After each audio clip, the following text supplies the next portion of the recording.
Chapter 2. The Re-Estize Kingdom. When the magic item in Climb's pocket vibrated, he pulled it out. It fit in his hand and had 3 of its own, for hours, minutes, and seconds, as well as 12 numbers carved into its face, a pocket watch.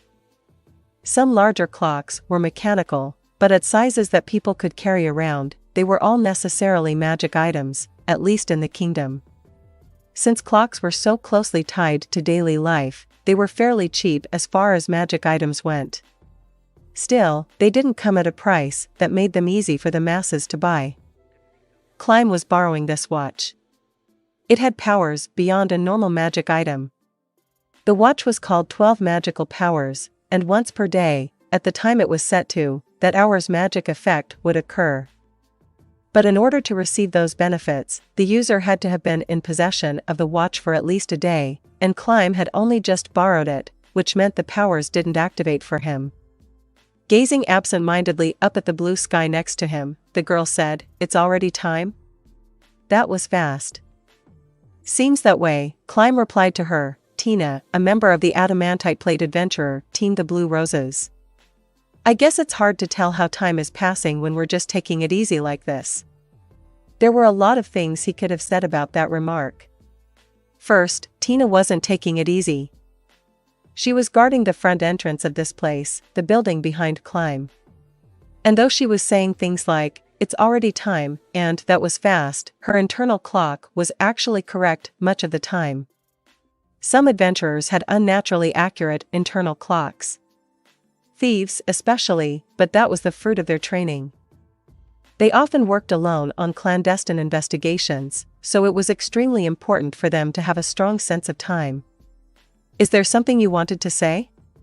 "No, nothing." She replied, "Okay, then," and looked back up at the sky.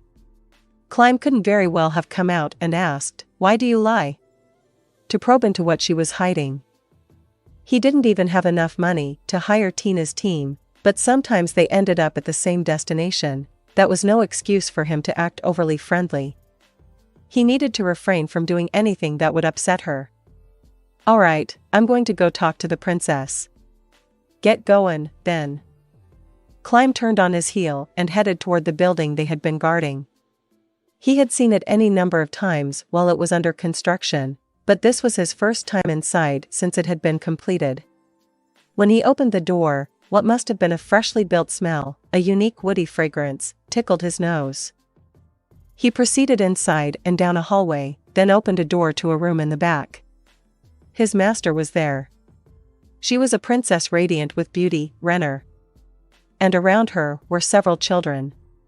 Casting a kind smile on the noisy kids, she was the spitting image of the Holy Mother as she listened to their stories. Climb was speechless when he walked in on the picturesque scene. He feared he would disturb an inviolable, sacred moment. The women standing by the window, who worked at the facility, seemed to feel the same way, and none of them moved a muscle. But one of the people in the room didn't seem concerned about that. "Hey, the boy's here. It's already time." At the sound of the cold voice from beneath the mask, Renner raised her head and looked right at Climb. Climb could see he was reflected in her sapphire eyes. "My apologies, Princess Renner, but it's time to return to the palace." "I see. Well, I hate to leave you all, but I must go." The children emitted a disappointed "really?" If she hadn't completely captured their hearts, they surely wouldn't have said anything like that. Their response sent the staff into action. They consoled the children and forced the unreasonable ones to let the princess go. "Can I come back and play again sometime, everyone?" The kids all gave an enthusiastic response. "Okay. Next time I'll come cook for you." "Let's go, Climb, Evil Eye. Even without you telling me, I know I'm here for your protection." "Well, no, I guess you haven't requested anything, so I'm merely accompanying you." "Don't worry about it. I'll be right behind you."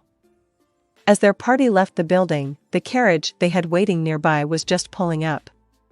Tina jumped in first, without bothering to say anything. It appeared to be an utter lack of manners, but she was actually confirming the carriage's safety. After her went Renner, Climb, and finally Evil Eye. Then the carriage began to move. As they bumped along, Evil Eye suddenly said, "Man, your job is tough, too, making these orphanages and stuff, is it?" "Yeah. Didn't you hear as much from all sorts of people? That they don't have the money in this day and age to put toward a cause like that?" Renner put a finger to her chin and cocked her head. "No, that didn't happen. My brother did what I asked right away. And it's precisely because of this day and age that we need to protect children." Evil Eye gestured with her chin that the princess should continue. "Well, as you know, many people died at the hands of the king of the nation of darkness. I figured there would be lots of children without parents, so I built the orphanage to take care of them. We also needed to create jobs for the women who lost their husbands." "The king of darkness? Setting that aside for the moment, isn't there something more important to invest in than street urchins? It's only a matter of course that the weak die, don't you think?" "No," Renner stated it firmly. This refusal had a power unlike her other words. The strong rescuing the weak is the correct attitude. Besides, Climb felt her eyes on him. "Is she?" Climb remembered himself as a child. Did the princess think to establish an orphanage because she knew what his life was like back then? Was it to make sure no one else ended up like him? A momentary heat flared in his breast. Of course, he hadn't confirmed her true intentions, but he had an inkling he was right. Well, that's one way to think about it. And I don't think it's right to force my ideas on others. Still, did you really need to make it so big? Yes, because it seems like lots of children will end up there. We're planning to gather children from all the territory directly held by the king, so it might even be too small. Those children are my treasures. I need to take care of them to make sure they don't stray onto a mistaken path." "Princess, you're so smart. What are you trying to say, Tina? How do you think kids who lost their parents are supposed to survive, Evil Eye?" "Well, we need the workers too much to have them fill in the ranks of soldiers. Which makes this a different way of keeping the peace. I get it, even a person who is capable of living with integrity when people are watching can succumb to desire when unobserved. And if one crime goes well, they'll roll further down the path of evil with that momentum. A small crime grows like a snowball. We need to keep people where we can see them, but that's tricky, so we keep an eye on them in this way." "Not everyone is strong?" "So you were told the same thing, Evil Eye?" "Guess it must be a favorite saying. I've heard it on at least 3 separate occasions already." The latter half was something only Evil Eye and Tina understood, but hearing this much, the first part made sense to Climb. Many children who lost their parents would get their hands dirty to survive. If that happened, even the 8 Fingers, who had had much of their power stripped away, could potentially make a comeback, and the royal capital might end up more dangerous, too. His beloved master was taking these steps with the future in mind. But then Renner asked Evil Eye, seemingly puzzled, "What's that from?" "Hey. Are we trying to read too much into it? Or is she acting? I think she genuinely just wants to help kids." "If you say so, then she must be. I regret being impressed now. It seems your impressions of me are arbitrarily fluctuating, but you know, I've actually put some thought into this. If this orphanage goes well and we can give the children some degree of education to cultivate some outstanding individuals, I think other nobles will copy my idea. That's another reason we need a large number of children, though it's not a very praiseworthy one." "No, if that's why you're collecting urchins, that makes sense to me, and I'm impressed. If you get results, then you will deserve praise. Just volunteering for no compensation is incredibly suspicious. Evil Eye, you're warped, because you've been through too much." "Hey. I'm pretty sure you're the same as me." "No, I'm not. I'm pure. You're the only tainted one." A click of a tongue sounded from beneath her mask. "Oh yeah, the reason I established the orphanage was that Brain gave me the idea." "Brain Unglaus? What happened to him?" Haven't really seen him today. Brain is running around the capital on a different errand. There's something he prioritizes higher than protecting you, princess? Yes. He's working to fulfill the wishes of the deceased captain of the Royal Select. About him. I'm sorry to have caused you trouble. Tina narrowed her eyes to conceal the emotions harbored within them. I'm pissed about the scar on our demon leader's pretty face. I'm sorry. I apologize on behalf of my father. I know you already apologized to her directly, so I forgive you. Thank you. Sometimes a dead person's words are more powerful than the living's. It looked like Evil Eye glanced out the carriage's window briefly. But it was only for a moment. To get back to what we were talking about. What's Brain Anglaus up to? Apparently, the captain of the Royal Select told Brain he wanted him to take over as captain, but he felt like he couldn't do that.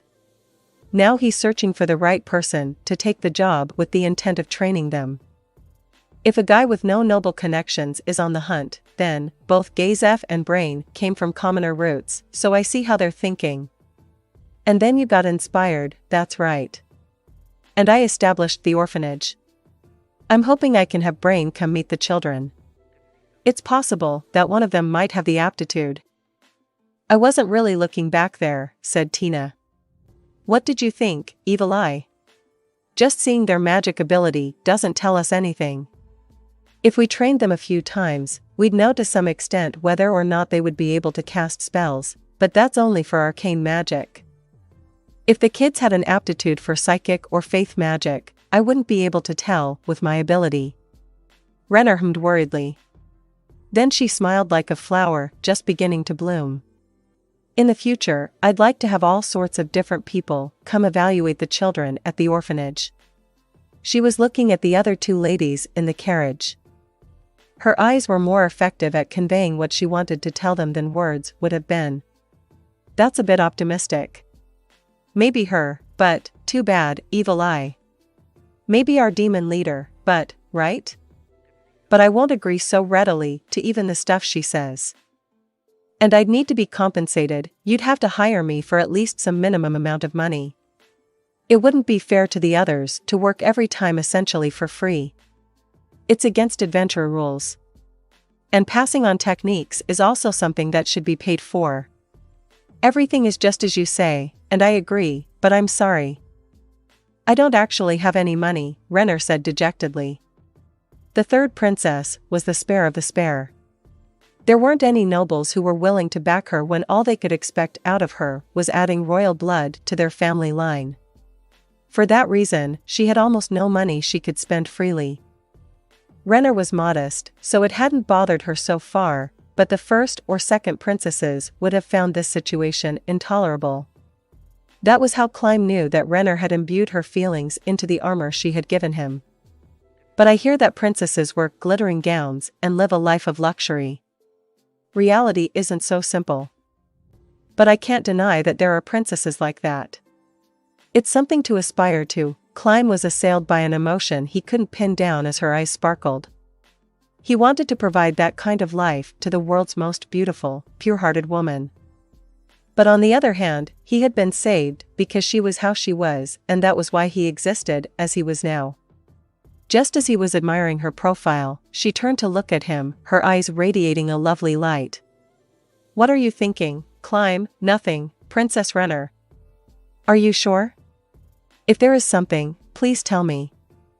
We need to help each other out when we're stuck. I will. Thank you. Hey. Sorry to interrupt your flirting, but I really don't like the idea of teaching skills for free. I don't care what she says, when the time comes, I'll be getting what I'm owed. I hope it will be a sum I can pay. Renner bobbed her head. But you just want to know who has the aptitude, right? I'd only be there to watch their movements? What will you do, Evil Eye? I'll be honest. I can't see to the depths of their ability from just a few training sessions.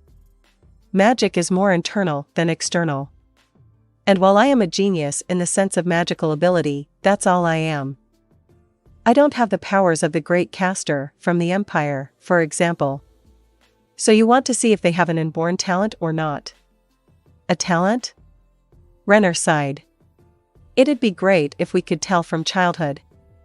Then the pronobles might not be able to keep up with their inflexible, but they're a commoner way of thinking.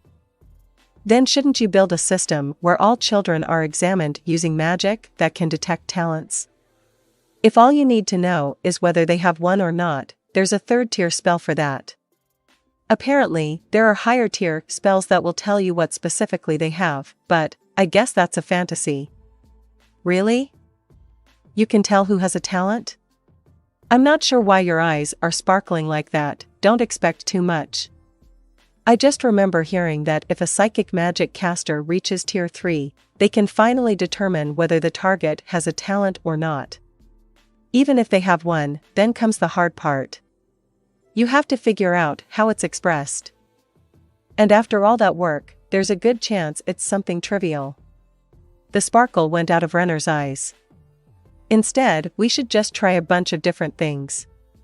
Standing under a waterfall, sniffing an herb that isn't too dangerous to go into a trance, apparently, stuff like that can suddenly reveal a talent, like something just clicks.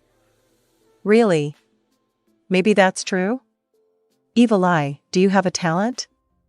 Evil Eye had been quite chatty up until then, but now she began to give off the air of a stone.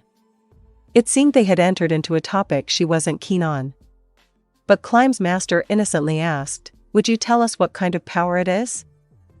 It's not that there weren't times she was surprisingly sharp, but usually she was like this. It was like she couldn't read the atmosphere, or like she had no problem asking awkward questions. It wasn't that she didn't consider the feelings of the other person, but maybe it had something to do with growing up as royalty? What? Are you that interested? I don't know many people with talents. So I was just wondering what kind you have. I see. Well, if that's the case, then I'll tell you. Evil Eye leaned forward, and Renner did the same with her face full of expectation. Sometimes talents could be a hidden trump card. Especially for adventurers. Climb didn't think Renner would reveal it to anyone, but he didn't think it was something that should be shared so easily, either. I don't want too many people to hear, so can you bring your ear closer? Yes. Renner turned her ear toward Evil Eye. And then?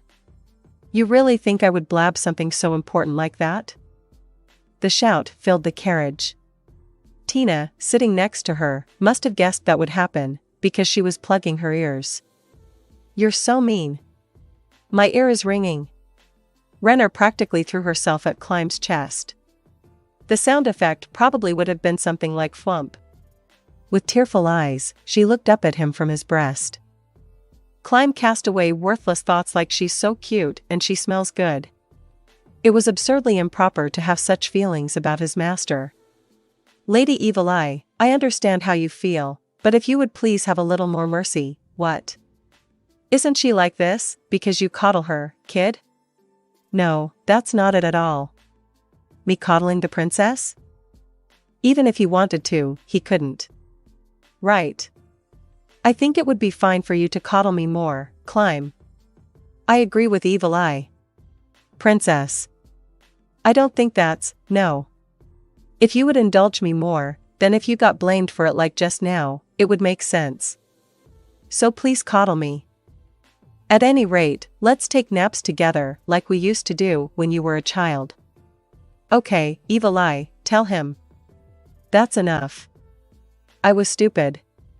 Anyhow, young lady, I don't talk about my talent. Got it? Is it really so dangerous? Yeah, it's my last resort. If I used it, it would be like if our leader's sword went on a rampage. It's powerful enough to destroy a whole city like that. Evil Eye's words carried weight. But Climb heard a puzzled from his chest. He wanted to look, but if he did, he would become aware of how close they were, and he couldn't take it. Even if he wanted to push her away, she was so soft that he wasn't sure how much force to use. And all the while his heart was clanging like an alarm bell, the conversation continued. Locke uses sword? Yeah. She said that if it goes crazy, it would level a whole city, or was it a country? She uses some of her power just to suppress it. Really? I had no idea. Climb hadn't told the princess about the demonic sword. You don't have to worry about it. Our demon leader only keeps it to herself because she didn't want to stress you out. Pretend you didn't hear about it. All right. I'll do that. Speaking of which, what happened to Lady Ainz? I haven't seen her lately. Didn't anyone tell you? Hey, princess, you didn't tell him? I forgot.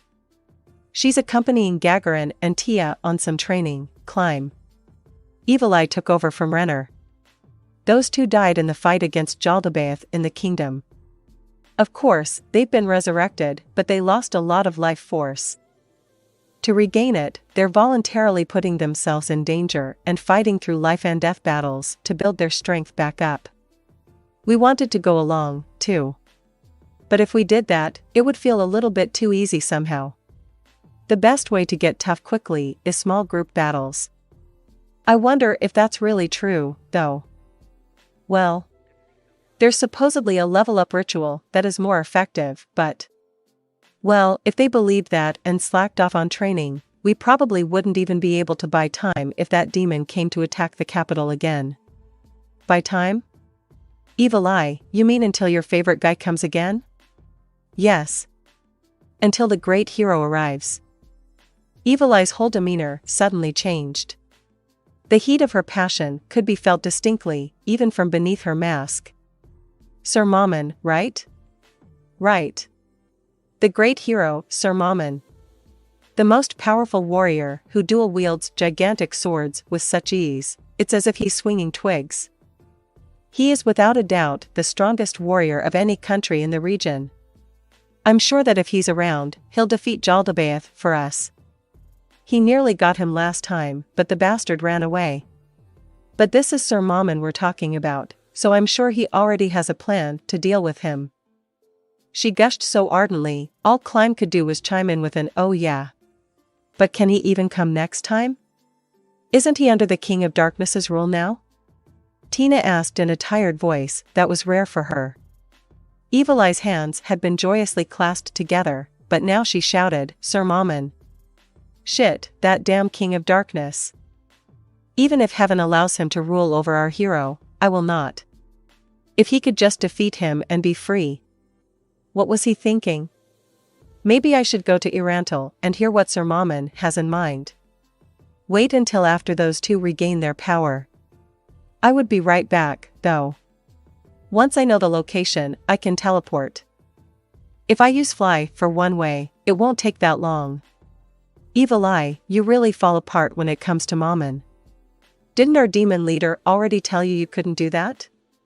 If you would just keep it a secret, then, actually, I'm awful at keeping secrets. They just bubble right up. I can't really imagine that, given your previous occupation. Unfortunately, I'm Tina of the Blue Roses now. You can call me Loose Lips. Then Tina got a determined glint in her eye. This is a good chance. I should ask you. Evil Eye, can you kill the King of Darkness? Evil Eye froze. All the giddiness of earlier was gone. Now it was the strongest adventurer caster who sat there. If all the stories I've heard are true, he has surpassed the power any single caster is capable of possessing. I personally investigated what happened on the Katsa plane after the fact. Using all my contacts, I got in touch with the old lady and analyzed the information we had, but, honestly, it's too absurd. I want to believe the witnesses were bewildered by illusions. It was no illusion. So many people died, Renner's face twisted in grief. 260,000 people participated in that battle. Of those, 180,000 died. I heard there are also people mentally anguished to the point where they can no longer lead a normal life. Some of the children in the orphanage have parents in that condition. From what the kid said, I can only imagine that to be true, getting attacked by that many monsters, yes. It was truly hell. Luckily, I was with Brain and the captain. With allies that strong, my mental state was spared, but I still glance behind me at times. For militiamen, that fear would be stronger, so I'm not surprised there are people with psychological issues. Climb nodded. Okay, Tina. I'll give your question a sincere answer. It's impossible for me to defeat the King of Darkness. That was the answer they had expected. So it's true. Well, yeah. I might be able to do something about those monsters he summoned, but it's hard to give a definite answer without seeing them myself. Honestly, a king with the power to summon more than one of those things shouldn't exist in this world. Those powers are mythological. Is it possible that he used an item to summon them? That it wasn't his power? That could be, but it would be dangerous to assume that's what happened. Not that we have a way to confirm it. It would be great if he would clash with Jaldabaoth. That's what everyone hopes will happen. Although the best would be if Sir Mammon defeated him. Who do you think is stronger, Sir Mammon or the King of Darkness? The one who asked was Climb. Personally, he thought that the King of Darkness must have been stronger, since he could summon so many monsters. He was surprised to see Evil Eye take some time to think. I don't know. Personally, I was thinking Sir Mammon, since he repulsed Jaldabaoth, but the King of Darkness's power is also difficult to fathom. Both are so much more powerful than the rest of us that I can't even imagine. Having a guy like that under the King of Darkness's rule is the worst. No one can put up a fight. She was right. If the one person who could potentially fight the King of Darkness on equal ground was under his thumb, that was a problem. If anyone wanted to challenge the King of Darkness, they would essentially have to face double the strength. As the atmosphere in the carriage grew gloomy, the driver tapped on the window separating the passengers from the box seat. We'll arrive at the palace soon. At the driver's voice, Renner sat up. Then she looked at the two adventurers seated before her. Thank you so much for all your help today. Will you extend my gratitude to Lockuse and also tell her I'd like to have a meal together sometime? Having received word that his sister was nearly home, the second prince, Zanuck Valley and Agana Ryle-Vazelf, left his room to go welcome her. Their elder brother, Barbro Andrine Yeld Ryle-Vazelf, had gone missing, and enough time had passed that they had lost hope he was still alive, so Zanuck had practically been declared the heir. It was strange that he should go to meet his little sister. There was a clear hierarchy between elder brother and younger sister. Still, he went. The reason being that he had an urgent matter to discuss with her. He didn't like it, but having lost an important counterpart, she was the only person he could rely on. Eventually, he caught sight of her. Next to her stood Climb in his pure white armor. He went almost everywhere Renner did, so there wasn't anything strange about that. Climb was a destitute child Renner had plucked off the streets long ago. Before, Zanuck thought she did it only on a whim because her head was full of nonsense, but once he learned how bizarre and intelligent she was, he started to think there had to be a reason. And the reason seemed clear in the aftermath of Jaldabaoth's attack on the capital and the King of Darkness's massacre. There were almost no soldiers in the capital stronger than Climb. Even among Gazef's group of hand-selected warriors, only a handful were equal or superior to Climb.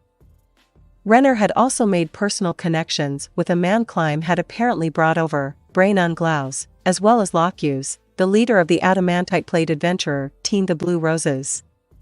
He was quite sure that his little sister possessed more military might than anyone in the royal capital.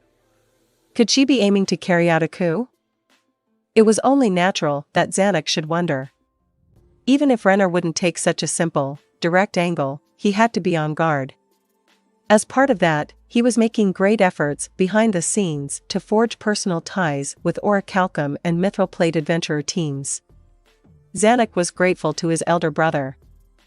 After all, it was due to his disappearance that Zanuck had effectively been chosen as the next king and was able to have a hand in so many different matters. That his brother's annual allowance had been added to his was another boon. Still, he was a bit concerned that his brother Barbro's corpse hadn't been found.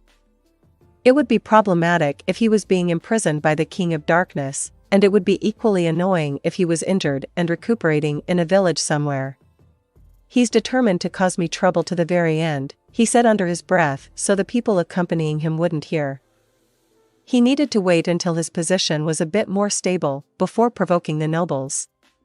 Zanuck was worried about his backing at the moment. Marquis Raven had promised to help him develop the kingdom but then broke free when Zanuck tried to stop him and return to his domain. It was only natural, since so many people from his territory had died, but for some reason, Zanuck got the feeling he would never come back. He was sure that one of the reasons was the loss of the commoner strategist that Raven was so proud of as well as his team of former orichalcum-plate adventurers. Zanuck felt a mild ache in the vicinity of his stomach. If he talked to his sister, would the pain fade a bit? One question had been on his mind for several weeks, whether or not he should send the King of Darkness a gift, and if he did, whether it should be congratulations on establishing his country or for some other reason. The appropriate choice at present was probably to not send anything. If a country that had its territory forcibly taken sent a gift to the new state that established itself on that stolen territory, it would end up being interpreted as a sign of submission by neighboring countries. On the other hand, it was terribly important to build an amicable relationship with the King of Darkness. Though the power of the Nation of Darkness was still unclear, it was well known that its king alone was more than powerful enough to annihilate an entire country. Zanuck knew he had to prevent the King of Darkness from gazing toward the kingdom any more than he did already. That was why he wanted to send a gift. Personally, Zanuck didn't care if it was interpreted as a sign of submission, as long as it bought some time. The tricky part was that he knew the kingdom's nobles wouldn't accept that. Certainly, many people were aware of the King of Darkness's power. But they probably wouldn't stand for the heir to the throne making gestures of submission to the Nation of Darkness. The nobles had suffered a major blow and were looking for someone to take their discontent out on. King Ramposa III was tremendously upset, both shocked and devastated, by the death of the fantastically strong Gazef Stronov. Seeing him in that sorry state, the nobles backed off somewhat, but it wasn't as if they had discarded the animosity they felt toward the king who had been so thoroughly defeated and the royal family. She'll probably have a good idea. Really, he wanted to make the call on his own, but too much time had already passed. He needed an answer. Zanuck stopped. His shoes clacked loudly against the floor. Hearing the sound, Renner turned to look at him. Then she changed directions and walked over to him. That showed that he had superiority. She arrived before him, but he didn't say anything. It was a delicate time. He needed to continually assert his dominance over many people. "I'm back, brother." "I see, sister." He benevolently answered her princessly curtsy with a bow. In his peripheral vision, Klein was bowing, but Zanuck wouldn't return the courtesy of a mere soldier. "Shall we walk part of the way together?" "It would be my pleasure." Zanuck set off with her. He gestured with his chin at the people accompanying him to give them some space. He noticed Renner signal the same to Klein. "You seem in a rush, Zanuck." "What's going on?" Renner asked in a low voice, her smile unchanged. "Did a messenger from the Nation of Darkness come or something?" Zanuck nearly had a heart attack. He was considering his own actions so deeply that the idea that she might say something like that never occurred to him. She must have figured that it wouldn't be strange for the other side to make a move soon. Zanuck filed that away for reference and shook his head. "No, nothing like that." "Is there any other reason you would come out of your way to meet me?" "Yeah. I was wondering what to do about a gift. If a messenger comes, I think you should give them double whatever you're currently thinking.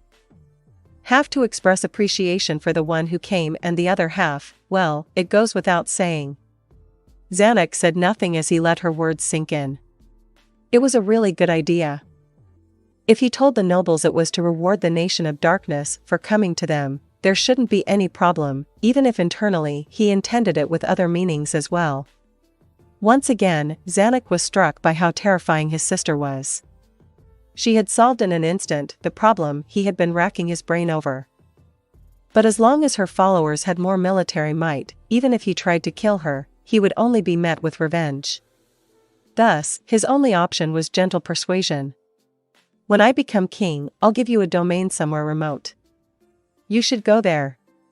Understood. I'll obey you, brother. Once I send you, I'll never summon you back here. I can't promise there won't be inconveniences, but I'm preparing a domain that should provide you a decent life. Stay there for the rest of your life. Yes, brother. Thank you. He felt like Renner would understand even if he didn't say anything more, but saying it would make her feel more indebted to him. You can even adopt a parentless child there, I don't mind. Do as you like. Thank you, brother. The immediate response must have meant she was already thinking along those lines. Zanuck didn't understand why his sister was so in love with Climb, that commoner. He didn't have that great of a face, and it wasn't as if he owned anything of value. All Zanuck could think was that he wasn't a good match for his sister. Right. That one time, I heard about her fetish. Remembering the disgraceful part of his sister he wanted to forget, Zanuck felt sort of bad for Climb. I can't wait for you to be king, brother. I hope that even once you're king, you'll sometimes think of me living off in the country. Yes, I will, sister. And I hope I can consult with you now. And the Zanuck noticed a soldier jogging their way. He was one of the survivors from Gazef's group. They had served the king well on that battlefield. That was why their positions were secure despite the loss of their captain, and the king trusted them deeply. Incidentally, Renner's two subordinates were trusted to the same degree. Zanuck remembered the withered face of his father. Prince, the king is calling for you. After a pause, the soldier turned to Renner. You too, princess. What is it? We've received word that a delegation from the Nation of Darkness is on its way. Zanuck glanced for a split second at his sister's profile and then replied, okay. Tell him I'll be there right away. Renner, I'll go ahead. Come once you're ready. Yes, Zanuck. The clothing she wore to go visit the orphanage was modest and simple. It would be an embarrassment in front of the nobles. Having said as much, Zanuck strode off with a grim look on his face. Oof. There's nothing at all appealing about that proposal, and it's come far too late. Apparently, a delegation from the Nation of Darkness was traveling from Irantal to the capital over the course of a week. And this was the 7th day. If the journey had gone according to plan, the delegation would arrive today. Zanuck, who had never really gotten the hang of wearing armor, was clad in it nonetheless and lined up alongside other knights facing the gate leading out of the capital toward Irantal. A spell of overcast weather had cleared as if it had all been a hoax, and a pleasant spring sky stretched out overhead. But thick clouds still hung off in the distance. The sky was blue only over the capital. It was so unusual that the royal weather observer was left scratching his head. It's impossible. He had been employed at the palace for years and boasted an accuracy of over 90% when predicting the next day's weather. If he said it was impossible, then perhaps the blue sky wasn't natural. Zanuck exhaled, with a foul, beneath his helmet. His teacher had never told him about magic that could control weather, but it probably made more sense to suppose something like that was a piece of cake for the King of Darkness. Zanuck was annoyed by the fact that he didn't have anyone beneath him who knew enough about not only magic but all the diverse sorts of powers that existed. More specifically, he had been relying too much on Marquis Raven. That man had been acquiring information from adventurers and compiling a compendium. It contained things like what magic items those adventurers knew of and their forms, the types of monsters and their abilities, and various kinds of spells. Up until now, Zanuck had been able to access that knowledge since he and the Marquis were allies. But now Raven had left the capital and the compendium was gone. Zanuck tried looking for another noble who gathered information from adventurers like Raven did, but unfortunately, he couldn't find a single one. It wasn't because the other nobles were fools. To nobles, the world of adventurers was another one entirely.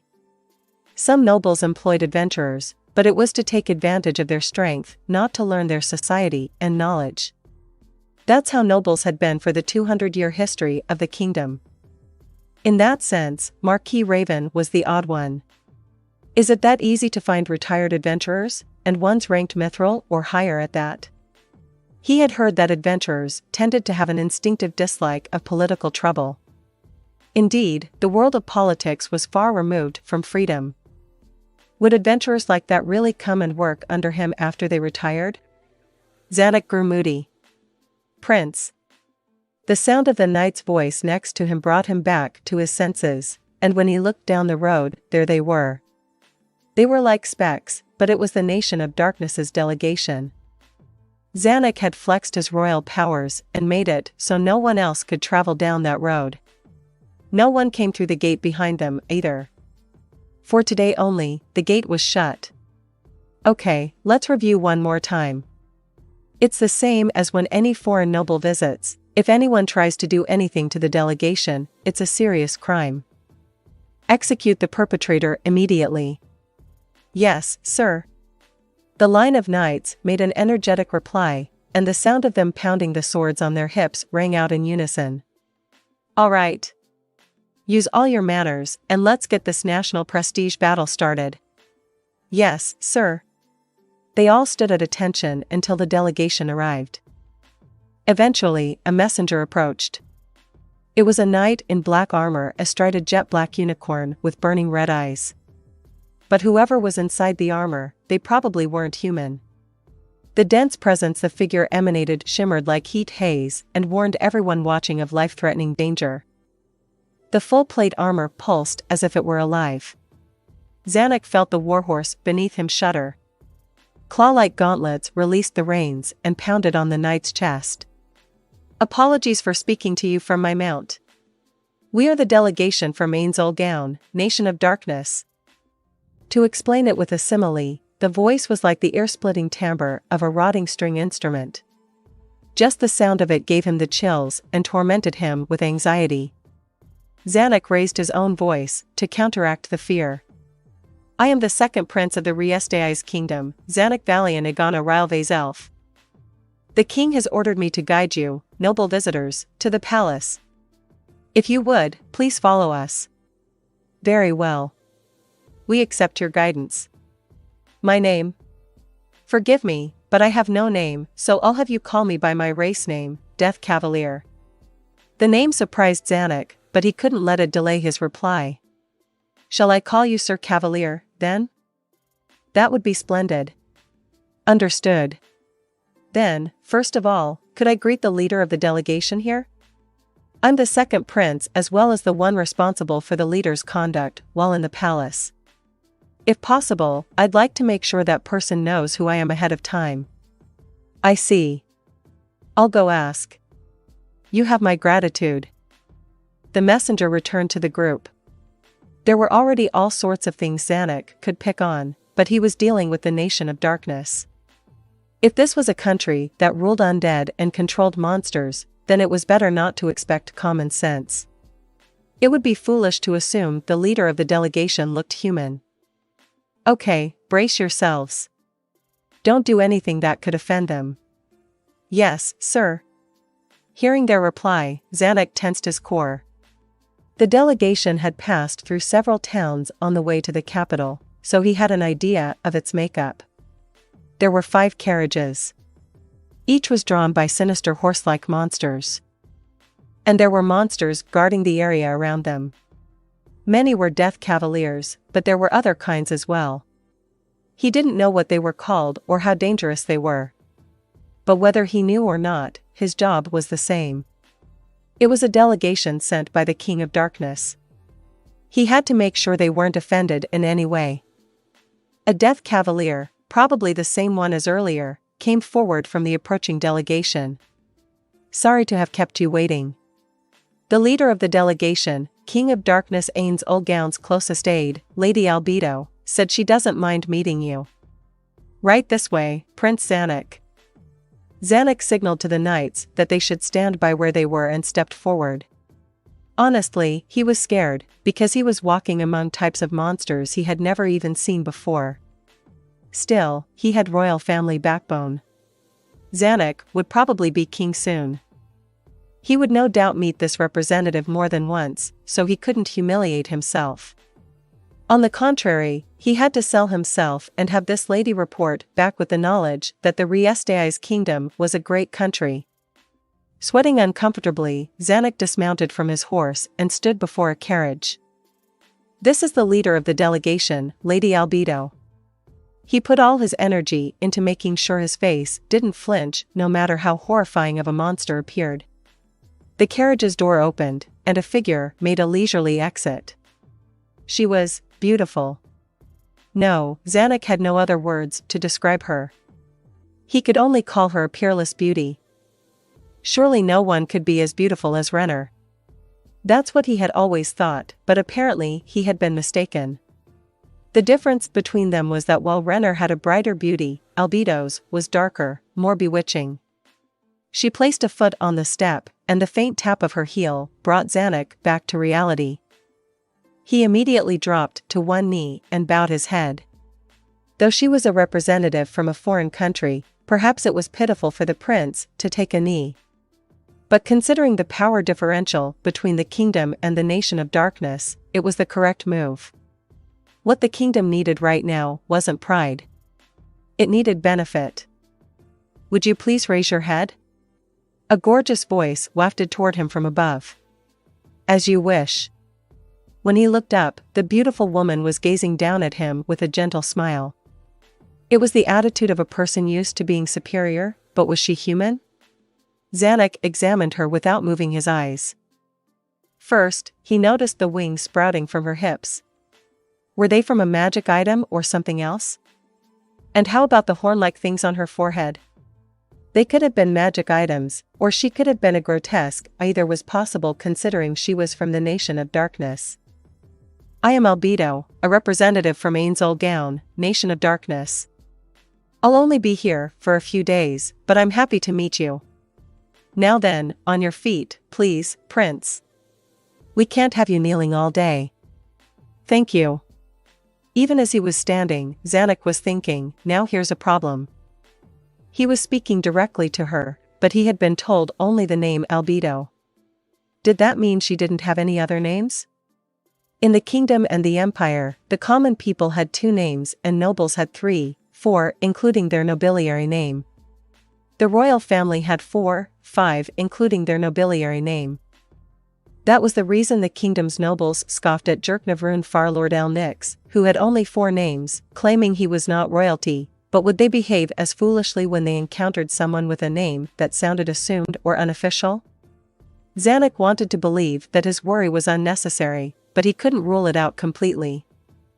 After all, many nobles had died on the battlefield. Many houses lost their leader and retainers, so for many families, the next in line to rule was the spare of the spare. Spares of spares. People he had few hopes for had managed to ascend to the highest ranks of nobility. No elegance, no knowledge, because they hadn't been given that kind of education. Usually, the upper members of the factions would advise those sorts of people, but as one might expect, due to the war, no one had the wherewithal. As a result, buffoons had been thrown into those roles, allowing more buffoons to meet with one another, and buffoon factions were born. Overall, the quality of the kingdom's nobles dropped precipitously. Under those circumstances, would they be able to welcome a woman named Albedo with proper manners? "If you'll excuse me, by what name should we call you, Lady Albedo?" It was a rather forced question. Really, he wanted to ask, "Lady Albedo, what is your title? That is to say, what is your position within the nation of darkness?" But he was worried someone would say, "You don't even know the position of the representative from the country next door." Still, this was the nation of darkness's fault. It hadn't released any information about what sort of people were in command. It had been several months since the country was formed.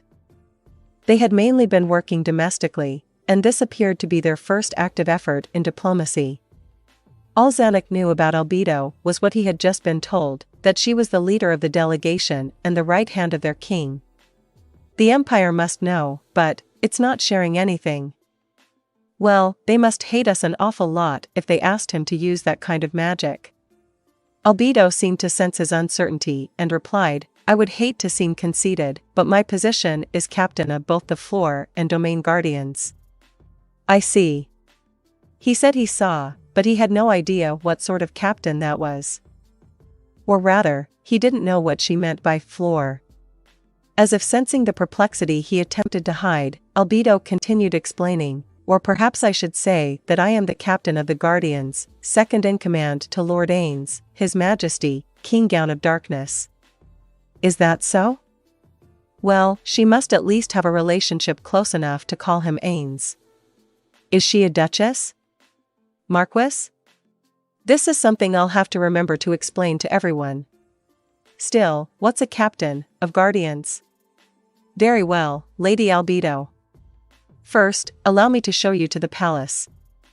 We're thinking of offering you a residence for honorable visitors in the castle compound during your stay in the kingdom.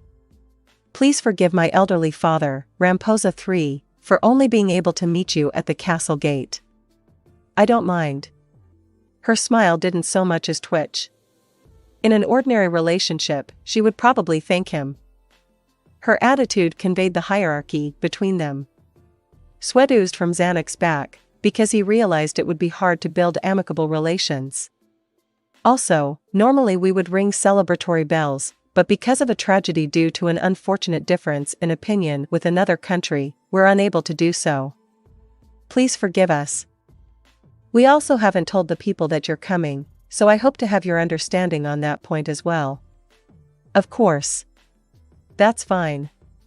He couldn't imagine how the people would react if they heard a representative from the Nation of Darkness was here, so he was happy to hear her reply. I suppose I owe her one. The visiting party didn't seem at all concerned that they might get run down by an angry mob. Not only the Death Cavalier but likely every member of their procession had been selected from the strongest that could be fielded in the Nation of Darkness. Zanuck would believe it if someone told him that each of them was equal to Gazef Stronov. Now then, may I ask you some questions? Yes, I'll answer any questions I can. First, could you tell me what the plan is after we arrive at the palace? Certainly. Tonight, the royal family is planning a banquet for you at the palace. Tomorrow you'll go to the theater, and in the evening, there will be a cocktail party with kingdom nobles. The next day, the palace orchestra will give a concert, and after that, we've reserved some time for diplomatic negotiations. I see. Do you think it would be possible to add some sightseeing around the capital? Of course. We have a group of elite knights ready to escort you. They were to protect her, yes, but also to keep an eye on her and act as a barricade. Is there something in particular that interests you? It would be necessary to close off the area that day to make sure none of the people came anywhere near. No, not really. I'm not familiar with the sights of the capital, so it would be wonderful if you would pick a place. Understood. Then I'll make the arrangements. Albedo nodded with a smile. Philip, for over a month now, had been thinking he was one of the luckiest men in the kingdom. Personally, he felt he was the luckiest, but modesty is a virtue. And it was possible that there were nobles luckier than him, so he decided the smart thing to do was to leave it at that. A noble? The corners of his mouth wanted to relax into a smile, but Philip tensed his expression and smoothed the wrinkles out of his clothes. It was his second time participating in a party like this, but as one might expect, given it was being held by the royal family, it was so much more splendid than the other one, the two were incomparable. The people participating in this one, too, wore superb, gorgeous clothes. He wondered what a single outfit like that cost. Philip looked down at his own lackluster garments and felt just slightly irritated. Yes, the clothes the higher-ranking nobles wore were fabulous. A well-dressed noblewoman was smiling at him, but was she merely scoffing at the shabbiness of his attire? He had no reason to think that, but he did anyhow. Looking around, he began to feel like all the people in attendance were laughing at him. This is all because I don't have any money. If his lands were more prosperous, he would have been able to dress better. But Philip's domain wasn't very wealthy. The clothes he was wearing were hand-me-downs from his brother that he had a tailor do a rush job on. Hence the slight tightness in the shoulders. The reason we don't have money is because the ones in charge up until now have been incompetent.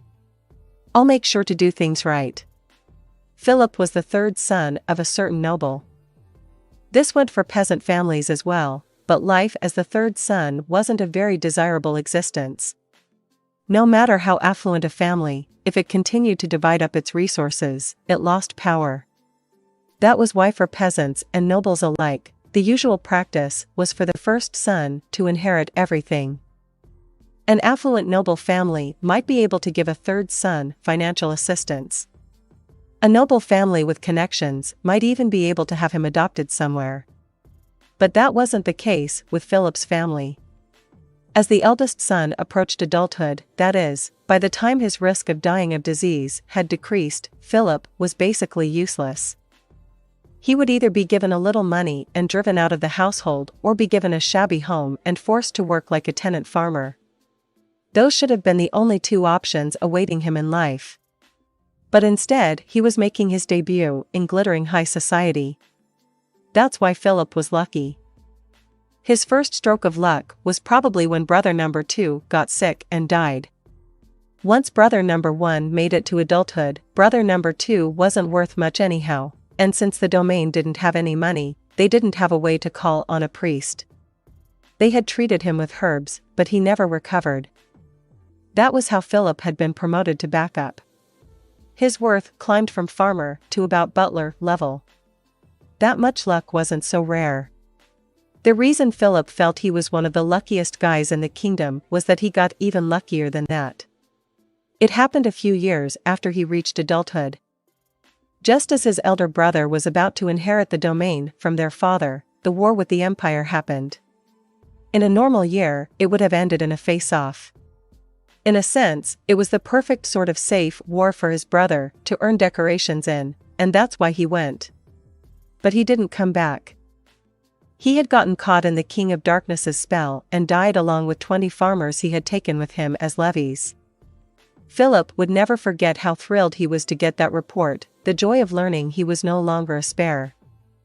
The only somewhat upsetting part was that the body never made it back, so they lost the full plate armor that had been passed down through their family for generations. But when Philip stepped back to think about it, that wasn't so important. All he had to do was make an even more splendid suit of armor with money from the domain. The far more major thing was that he was now in position to inherit the household land, which was something he never thought would be possible. And the timing was perfect. If his brother had died after inheriting, Philip would be in charge only until his brother's child came of age. Since he had died without inheriting, Philip was sure to receive control. It was almost as if the King of Darkness had done it for his sake. For that reason, although Philip had never even seen the foreign king, he felt close to him. If possible, he wanted to express his gratitude to the Nation of Darkness representative. No, right. I have to use this good fortune. I'm lucky. I can't let this chance go to waste. The smoldering flames inside him blazed up. Up until now, he had watched the things his father and brother had been doing, thinking how foolish they were. Why don't you do it more like this? It would be more profitable if you did things this way. But he had never said a word, because he knew that even if he said something, none of the profit would come his way. That went for the credit of turning the domain profitable, too. He had been saving up his ideas for managing the land for a long time. I'll show the neighboring lords that I'm the one fit to rule this domain. I'll show father how wrong he was in thinking to have my brother succeed him. I'll sell fine wheat and vegetables to the merchants, or wait, should I? If I drew attention like that, would someone steal my landmark idea? But if I don't sell them, I won't make money. I need a tight-lipped merchant, someone I can trust. Not that guy. Recalling the face of the government purveyor, Philip scowled. Even though he was delighted about his new situation, the offense at the memory of that man won out. Always looking down on me. For now, I'm putting up with it, but I'm definitely going to find a brilliant merchant in the capital and get rid of him. I'm already making the right connections. Philip praised himself for beginning to network, despite having been in the capital only a matter of weeks, which helped dispel his displeasure. Yes, I'm great. I'm already building a big pipeline. I'm absolutely going to make the domain rich and make a fortune. All the idiots looking down on me will learn just who they were ridiculing. As he was imagining the shining future that would most certainly come, a man's voice echoed throughout the hall. Ladies and gentlemen, I would like to introduce the head of the delegation from the Nation of Darkness, the Honorable Albedo. The orchestra that had been playing quietly paused, and the voices of the people chatting faded. There was a ceremonial guard by the door who seemed to have just announced the guest of honor at this royal cocktail party. Albedo is said to be the right hand of the King of Darkness, serves as the captain of the Guardians, which is equivalent to Prime Minister, and is attending alone this evening. Philip heard a nearby woman murmur, "Oh my, alone?" The wealthy-looking noble standing next to the woman reproved her with an "Stop." Philip's expression was puzzled. "I think it's fine to come alone. But I'm surprised they sent someone of such high rank to represent them. Is the Nation of Darkness that interested in us here?" Wondering what sort of man it would be, he turned his attention to the door next to the guard. "And now, may I present the leader of the delegation, the Honorable Albedo." The door opened and the room fell silent. Standing there was a woman who truly appeared to be a goddess. Her regular features were more beautiful than those of any farm girl Philip had ever seen, any prostitute he had visited since coming to the capital, or anyone else he had ever met for that matter. Certainly, the princess he had seen earlier was beautiful, but his personal tastes put this woman above her. Her clothing was also gorgeous, a silver dress, golden hair ornaments, and a shift over the lower half of her dress that seemed like black wings. The way the magic light reflected in the air made it seem like she was glowing. Philip took a sidelong glance at the woman who had spoken earlier. She stood there in shock, with an oafish look on her face. Wow, I guess even the guest of an admirable noble makes faces like that. She looks like any old farm girl. Philip felt triumph welling up in his breast. It was because the representative from the country he felt some sort of affinity with was superior. "Welcome, Lady Albedo." Ramposa III stood and greeted her. "Thank you for having me, Your Majesty." Philip could tell from her profile that she was beaming.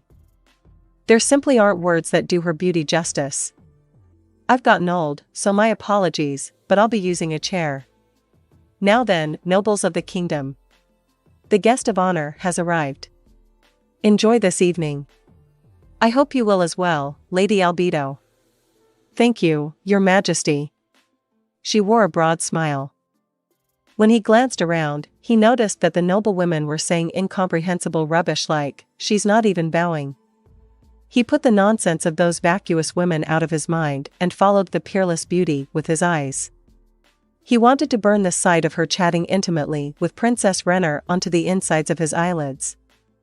It would be amazing if I could make her mine. Of course, he knew that would be difficult. But it didn't strike him as necessarily unthinkable. Once I make my domain rich, I'm sure there will be nobles trying to give me their daughters.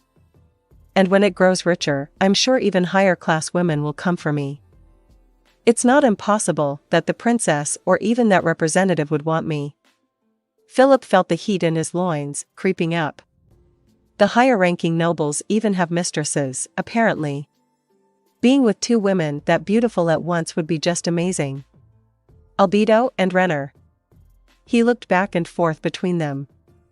His fantasy nearly ran away with itself, and he abruptly went to go get a drink. He couldn't very well get a bulge in his crotch here. The cold drink sliding down his throat brought him back to his senses. I wonder how they made this ice. It must be magic, but... About the only people who could use magic in Philip's domain were the priests. They could heal illnesses and wounds, but they charged for it. Did it cost a similar amount to get ice made? Maybe I should tell them that my illnesses and wounds should be healed for free, since they live in my domain. Isn't it strange for a resident of a domain to be taking money from their lord? Philip made a mental note that this would be one of his new measures to do with priests. Thinking about what he should work on first, he could hardly wait to return to his domain and get started. Each of his brilliant ideas would produce golden gleams. When he looked back at Albedo, she was standing alone. There were nobles standing near her, but they didn't seem to know how to break the ice. The Nation of Darkness? What's going to happen to the Re-Estize kingdom? What did he care what happened to the kingdom? He was concerned about his own domain. In that case, Philip's thought gave him chills. Hey, don't think such dangerous thoughts. But, I guess it wouldn't be a bad move. I'm just surprised I even thought of it. He could see Albedo's lonely-looking profile. Third is no good. Second is pointless. It won't mean anything unless I'm the first. The representative from the Nation of Darkness looked like she wasn't quite sure what to do with herself, since no one was going over to talk with her. Philip had read a book that said women weren't great at handling that sort of situation. I need to get in there. There aren't any returns if you wager nothing. Forcing a change in the situation is what gives you the chance to rise up the ranks. I'm a lucky man, I need to take advantage of it. Philip's family had belonged to a certain faction for years and years, but counting up from the bottom of the hierarchy was the fastest way to find their house's name, and they didn't really seem to be getting any benefits from being in that faction. Philip remembered something he had been told recently. It was a skinny lady who had said, "Why not just make your own faction?" He wasn't sure what to do with the rest of his drink, but having steeled his resolve, he drained it.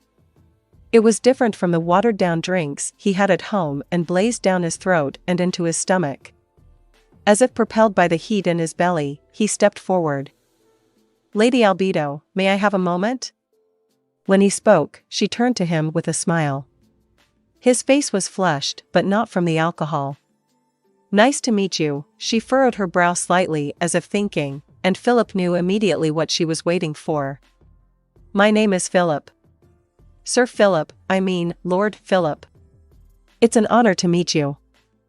"The honor is mine, Lady Albedo. I'm delighted to make your acquaintance." Philip sensed the atmosphere change around them. When he glanced around, he noticed even the upper-class nobles were surprised. Feeling all eye and ears in this royal cocktail party on him was sheer ecstasy. I'm the center of attention." He had been treated so coldly, but now the kingdom nobles, the most important people in the country, were paying attention to him. The thought of it made him unbelievably excited. "Yeah. I'm Philip. Just watch. I'll be the most important man in the kingdom." Philip worked his brain furiously and made the biggest gamble of his life, to ask Albedo to an upcoming ball.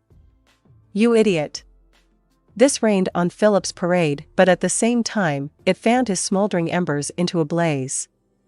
The fuel he'd been stockpiling all his life burst into flames. Philip cast an insulting look on the conspicuously graying man in front of him.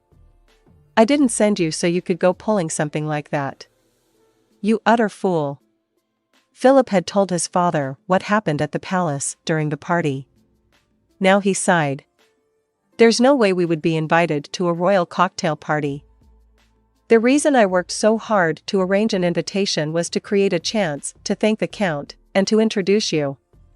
Nobles from various factions gathered at royal cocktail parties. And in their faction, a change of lord was a low-priority reason to attend. They didn't press that angle, and Philip must have been approved on somewhat hazy grounds. And once he was approved, it was difficult for anyone to complain afterward. In effect, Philip's father didn't have faith in his abilities. He must have thought if he introduced him to the faction members in the usual way, there would have been some kind of trouble.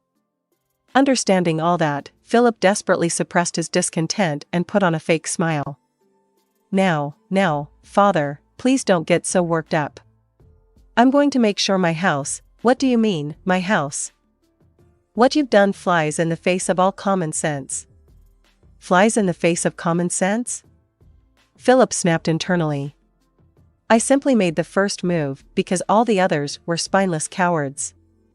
Do you intend to forever yield to those fools and chickens and content yourself with this miserable standing? Father, I'd like you to please think for a moment. Our domain may be off the main road, but we're still between the capital and the nation of darkness. It's not hard to imagine that if the Re-Estize kingdom and the nation of darkness went to war that we would be caught up in the chaos of the battle. Therefore, we should make friendly ties with the nation of darkness.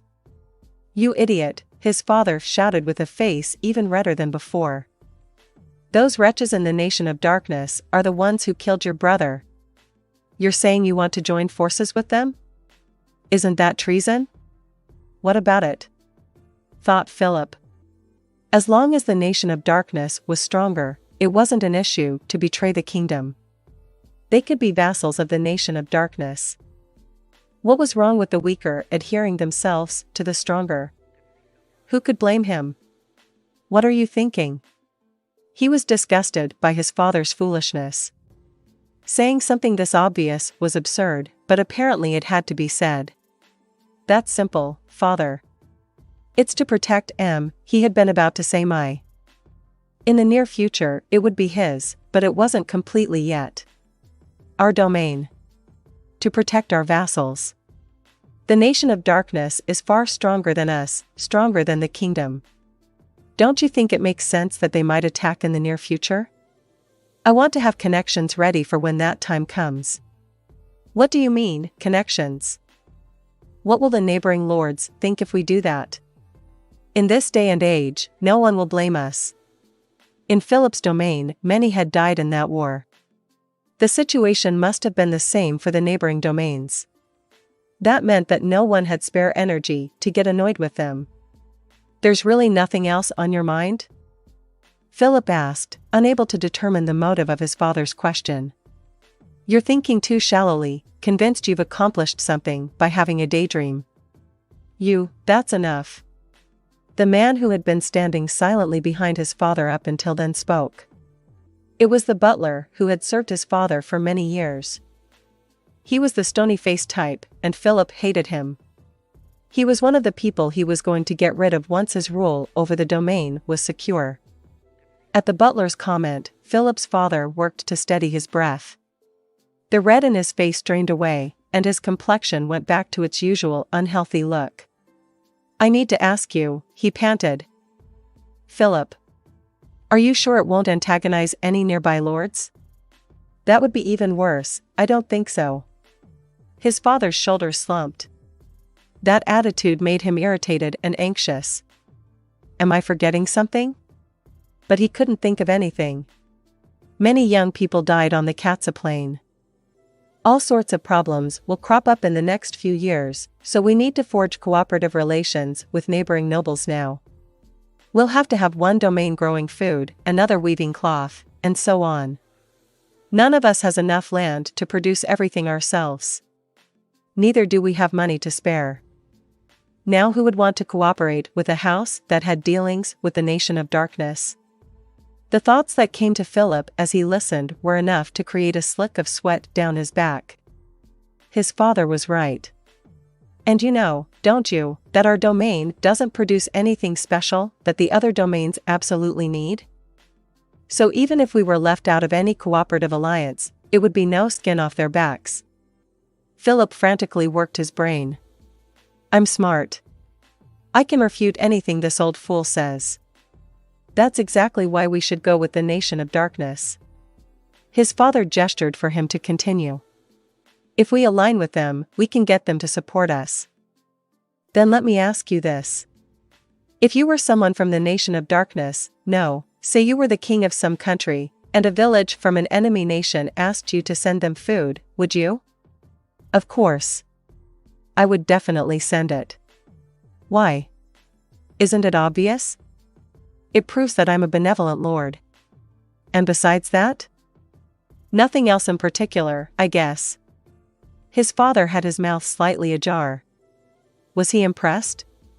But the reaction was a little strange if that was the case. But he did think that even the nation of darkness would want to be known as a benevolent nation. Especially since it was ruling the former Re-Estize kingdom area of Irantal. He was sure the nation would want to put on a friendly face for them. I see. Is that what you think? I would probably support them, too, in order to have something to attack that country over. I would wage a war to liberate the village suffering under kingdom rule.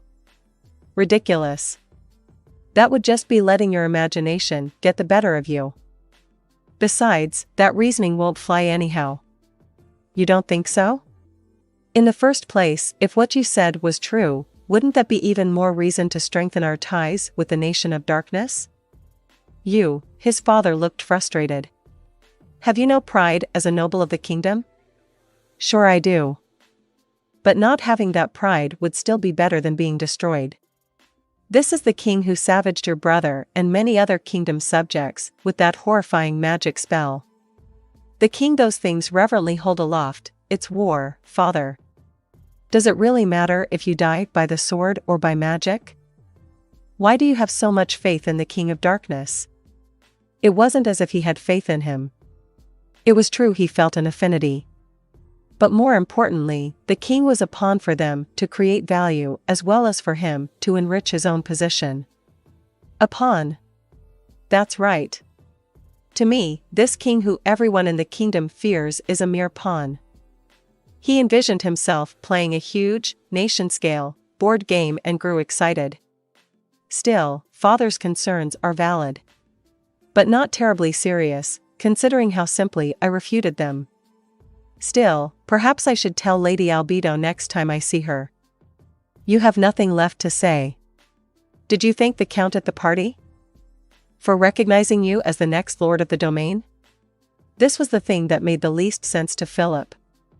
Why should he have to bow his head to someone he'd never met just because the guy was the head of the faction? Choosing the next lord of the domain was within the realm of each domain's autonomy. The Count had nothing to do with it. If the man had recommended him over his two brothers to inherit the domain, he would of course have thanked him, but that wasn't how it had happened. Philip's current position was entirely due to luck. In other words, there was no reason to lower his head. That was why he hadn't paid his respects. But he figured his father would get upset again if he said that. This was a lie to protect his ailing old man. Of course. I see. That's good. Then things might still work out. We should be able to ask him for assistance if necessary. Just as Philip was feeling relieved, sensing the conversation might be over, the butler chimed in from behind. I still have a question. The first issue you brought up, Master Philip, hasn't been resolved. You said you invited the representative from the Nation of Darkness to the ball we're holding. What are your plans? Right, Philip. What were you thinking? We don't have anywhere to hold a ball. Landholders from the country kept manors in the capital. They were for residing in while they visited the capital and were consequently on the small side. Of course, they weren't small like a commoner's hut. They used them only a few times a year, but in order to demonstrate their power as nobles, they needed a place large enough to accommodate the entourage accompanying them from their domain as well. Still, though the house was relatively big, it wasn't built for holding balls. But that problem was already solved. It's all right. We can't do it here, but I have a place we can borrow. Is it the Count's? His father smiled faintly as he asked, but Philip shook his head. No. The house of an acquaintance I met in the capital. The lady of the house will let us borrow it. I saw her before I came back, and she said it would be no problem. For how much? The butler's question made him sigh in his head. That's the first thing you ask? For free. Free. Really? Really? Philip remembered what the woman had told him, you seem to have a bright future, so I'll invest in you if you like. You can just pay me back double later. That sounds a little too convenient. Are you sure she's not trying to swindle you? That irritated Philip, but he knew how much his father trusted the butler, so he couldn't go flinging insults. I made a debt, but I arranged to pay it back at the same time. It's not a problem. This means you have a venue, but what about the invitations? Are you going to ask the Count to arrange them? What are you talking about? Philip groaned in his head. The whole point is to hold the ball to build up my name. Why should I have to give away the best job after doing all this prep work? Is this how a slave thinks? How sad. I don't want to end up like that. That's okay. I asked the lady lending me the venue, and she'll take care of it. Naturally, I'll select the guests. It's rude to not include the Count. It's not too late to ask him for help. Do you even know nobles to invite for polite company in the first place? To an extent, but I also have a special guest planned. The lady mentioned him to me. Are you? Suspicion appeared in his father's eyes. Sure you're not being manipulated by this woman? Father. That's awfully offensive no matter how you look at it. I planned this, and I'm carrying it out. It's true that I'm getting some help. But it's because she heard my idea and thought it had merit, she thought it would go well, and that's why she's funding it. Why are you being this way? I'm the next head of the domain, so shouldn't you be supporting me 100%? It was true, too. She had said, if you'll let a few nobles I'm close with attend, I'll help you. He asked for her assistance, because she was clearly requesting benefits for herself as well. He wasn't being manipulated at all. She was different from people like the Count his father was bound to, who took all the profit for themselves. Philip wanted to tell his father, you're the one being manipulated. Sorry, but could you tell me her name? Philip contained his anger. He was talking to someone who still had a slave mentality. The right thing to do was generously forgive him. Her name is Hilma Shugnius. Have you ever heard of her? No, have you? The butler also shook his head. Philip was satisfied to know of her before his father, who had lived in noble society a long time. I'd like to ask her about involving the Count. There could be trouble if we go to him over her head. Is there anything else, father? His father looked utterly exhausted and did not reply. Philip still had some complaints, but his project was underway. All that was left was to invite Lady Albedo of the Nation of Darkness and come up with a plan to solidify his standing with her. Before Philip's eyes was a splendid ballroom. It was no less grand than the royal ballroom, maybe it was even grander. He was bursting with the desire to brag to someone. It was true that he had left the decorating up to Hilma. But she had said to him, is a standard ballroom good enough, or would you like something unparalleled? If the latter, the debt will be sizable. Philip didn't hesitate to choose the latter. In other words, Philip had put himself in debt in order to arrange the space, that is, it was due to his efforts. And it was filled with nobles whom he had gathered. It was perfect. Which was why there was only one thing that bothered him. He had decided where to send invitations, though he'd borrowed some wisdom, and they were sealed with the crest of his house. And more than anything, everyone had come to meet the representative from the Nation of Darkness. Philip was the one who had invited her. In other words, he was the host and organizer, so the attendees should have been thanking him with bowed heads. They should have expressed their gratitude for being invited and praised him for having the courage to invite the representative from the Nation of Darkness. But what actually happened? The first person everyone who showed up went to greet was Hilma. Then they finally came to him. And only after she mentioned him. How would things have gone if she hadn't nudged them? He was heavily indebted to her, so he had to tolerate the fact that she stood out more than him, but he was nothing but offended by the other nobles. The nobles should have the common sense to know who to greet first. This is why you're all so hopeless. I guess it was a mistake to take Hilma up on her proposal after all. The nobles he invited were all based on suggestions from Hilma. The ones he selected were people who either had become or were about to become domain heads as a result of the battle with the Nation of Darkness. In other words, they could be said to all be in the same position as him. The reason he had followed her advice was that he thought there would then be many people who could understand how he felt. He thought that a house where the Lord wasn't changing was much more likely to have a negative opinion of the Nation of Darkness. But they're all incompetent. The next guest to arrive right before his eyes also went straight to Hilma. How rude, thought Philip. The idle idiots really were fools to the bone. That must be why they didn't know who they were supposed to greet first. He didn't know what else to think. Well, but isn't that a good thing? Isn't the whole reason they're afraid to take the initiative that they're stupid? If another noble was smarter than me, I'd never get to be head of the new faction. Unfortunately, my house isn't powerful yet, either. This was another chance. He would count their blunder of not greeting him first as a debt and get it paid back sometime in the future when he needed it. As Philip was counting his eggs before they hatched, Hilma came over. She was all skin and bones. She looked sickly, she was so thin, like she must have been suffering a serious illness. If only she had a little meat on her bones, she would be beautiful, but that was already in the past. Lord Philip. It seems like everyone you invited has arrived. In other words, everyone considered him number 2.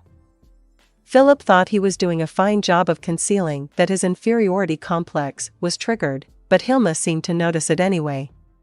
She laughed. You seem dissatisfied. No, not at all. Philip smiled. He was a noble, after all. He felt he had a knack for making his opinion felt. Please don't lie like that, sir. As your assistant in this endeavor, I'm getting my sips of the sweet nectar, too. We mustn't hide things from each other. There was something humble and fawning about her words. This. Philip's heart fluttered. This was how common people were meant to interact with nobles. It hit him that he was sitting in the position he had aspired to for so long. He felt the displeasure he had been experiencing up until now fade away. What is it, Lord Philip? No, you're right. I wasn't mad, just a little anxious. Anxious how? Is something missing? If so, shall I get it ready before the representative arrives? It's not that.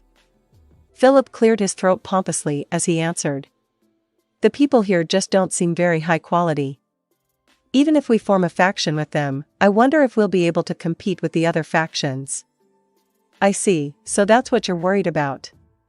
Hilma smiled. She was too skinny to arouse any desire in him, but her charms were still captivating enough that he felt his throat wanting to swallow hard.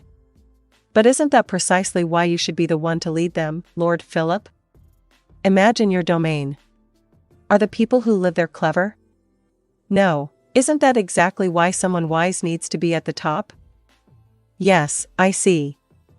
You're right. I believe that you'll be a good leader for the faction, Lord Philip. And I'll support you as much as I can. To get your sweet nectar? Of course. It will be profitable. I'm sure of that, hence my offer of assistance. Hilma grinned. Philip's anger had completely vanished. What Hilma was saying was right. He was thankful he was lucky enough to have met her.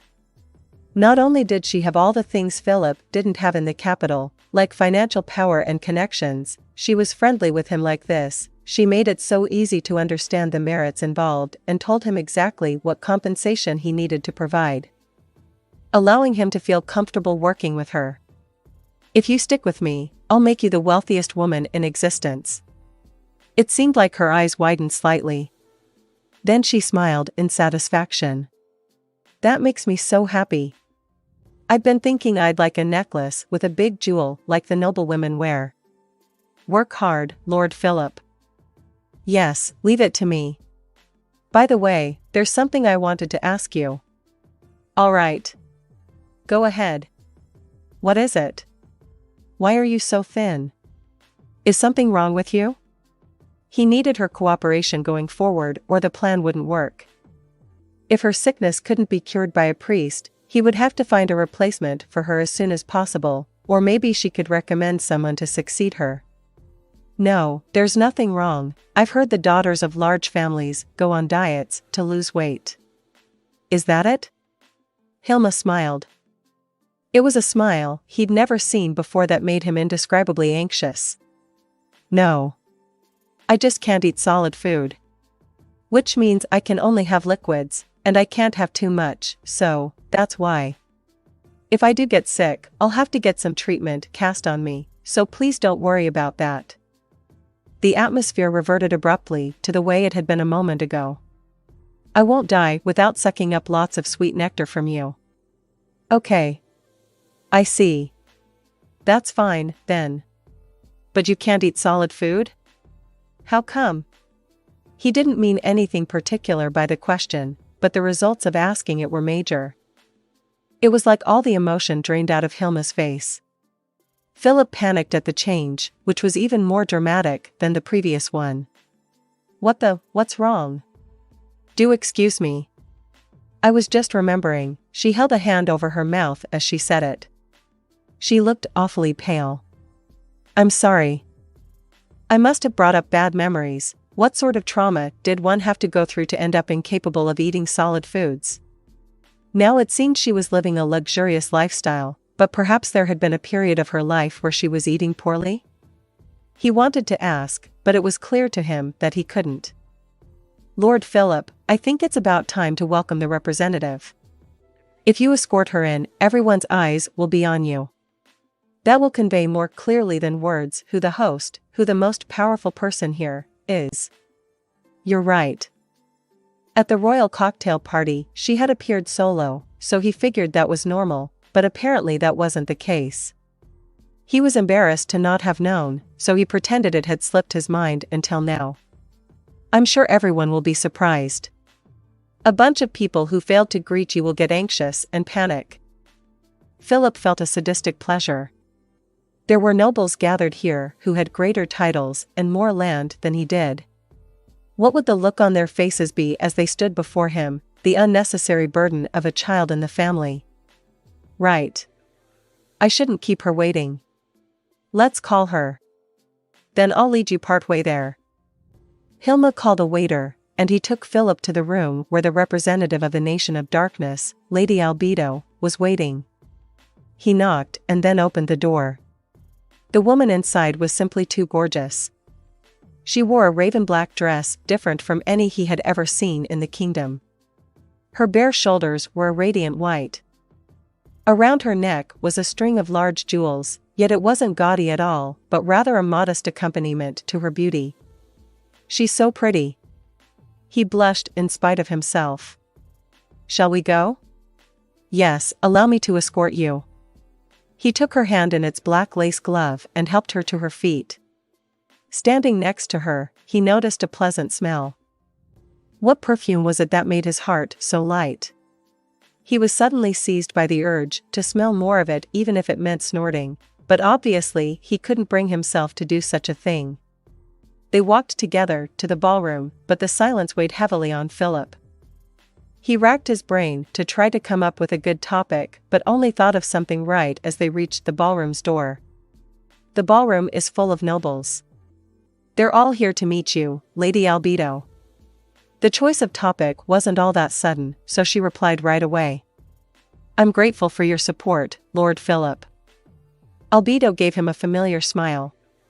Philip's heart pounded. He didn't think it could be possible, but did she maybe sort of like him? In just a little while, he would be the man leading a large faction. The Nation of Darkness may have had an overpowering military, but it still had only one city. So wasn't he a fairly good catch, then? And it just so happened he wasn't married either. By the way, Lady Albedo, do you have a husband? Her eyes went wide. He had seen her gentle smile a few times, but he had never witnessed an expression like this. Realizing he had made things awkward, he felt slightly ashamed of himself. That's an interesting question, Lord Philip.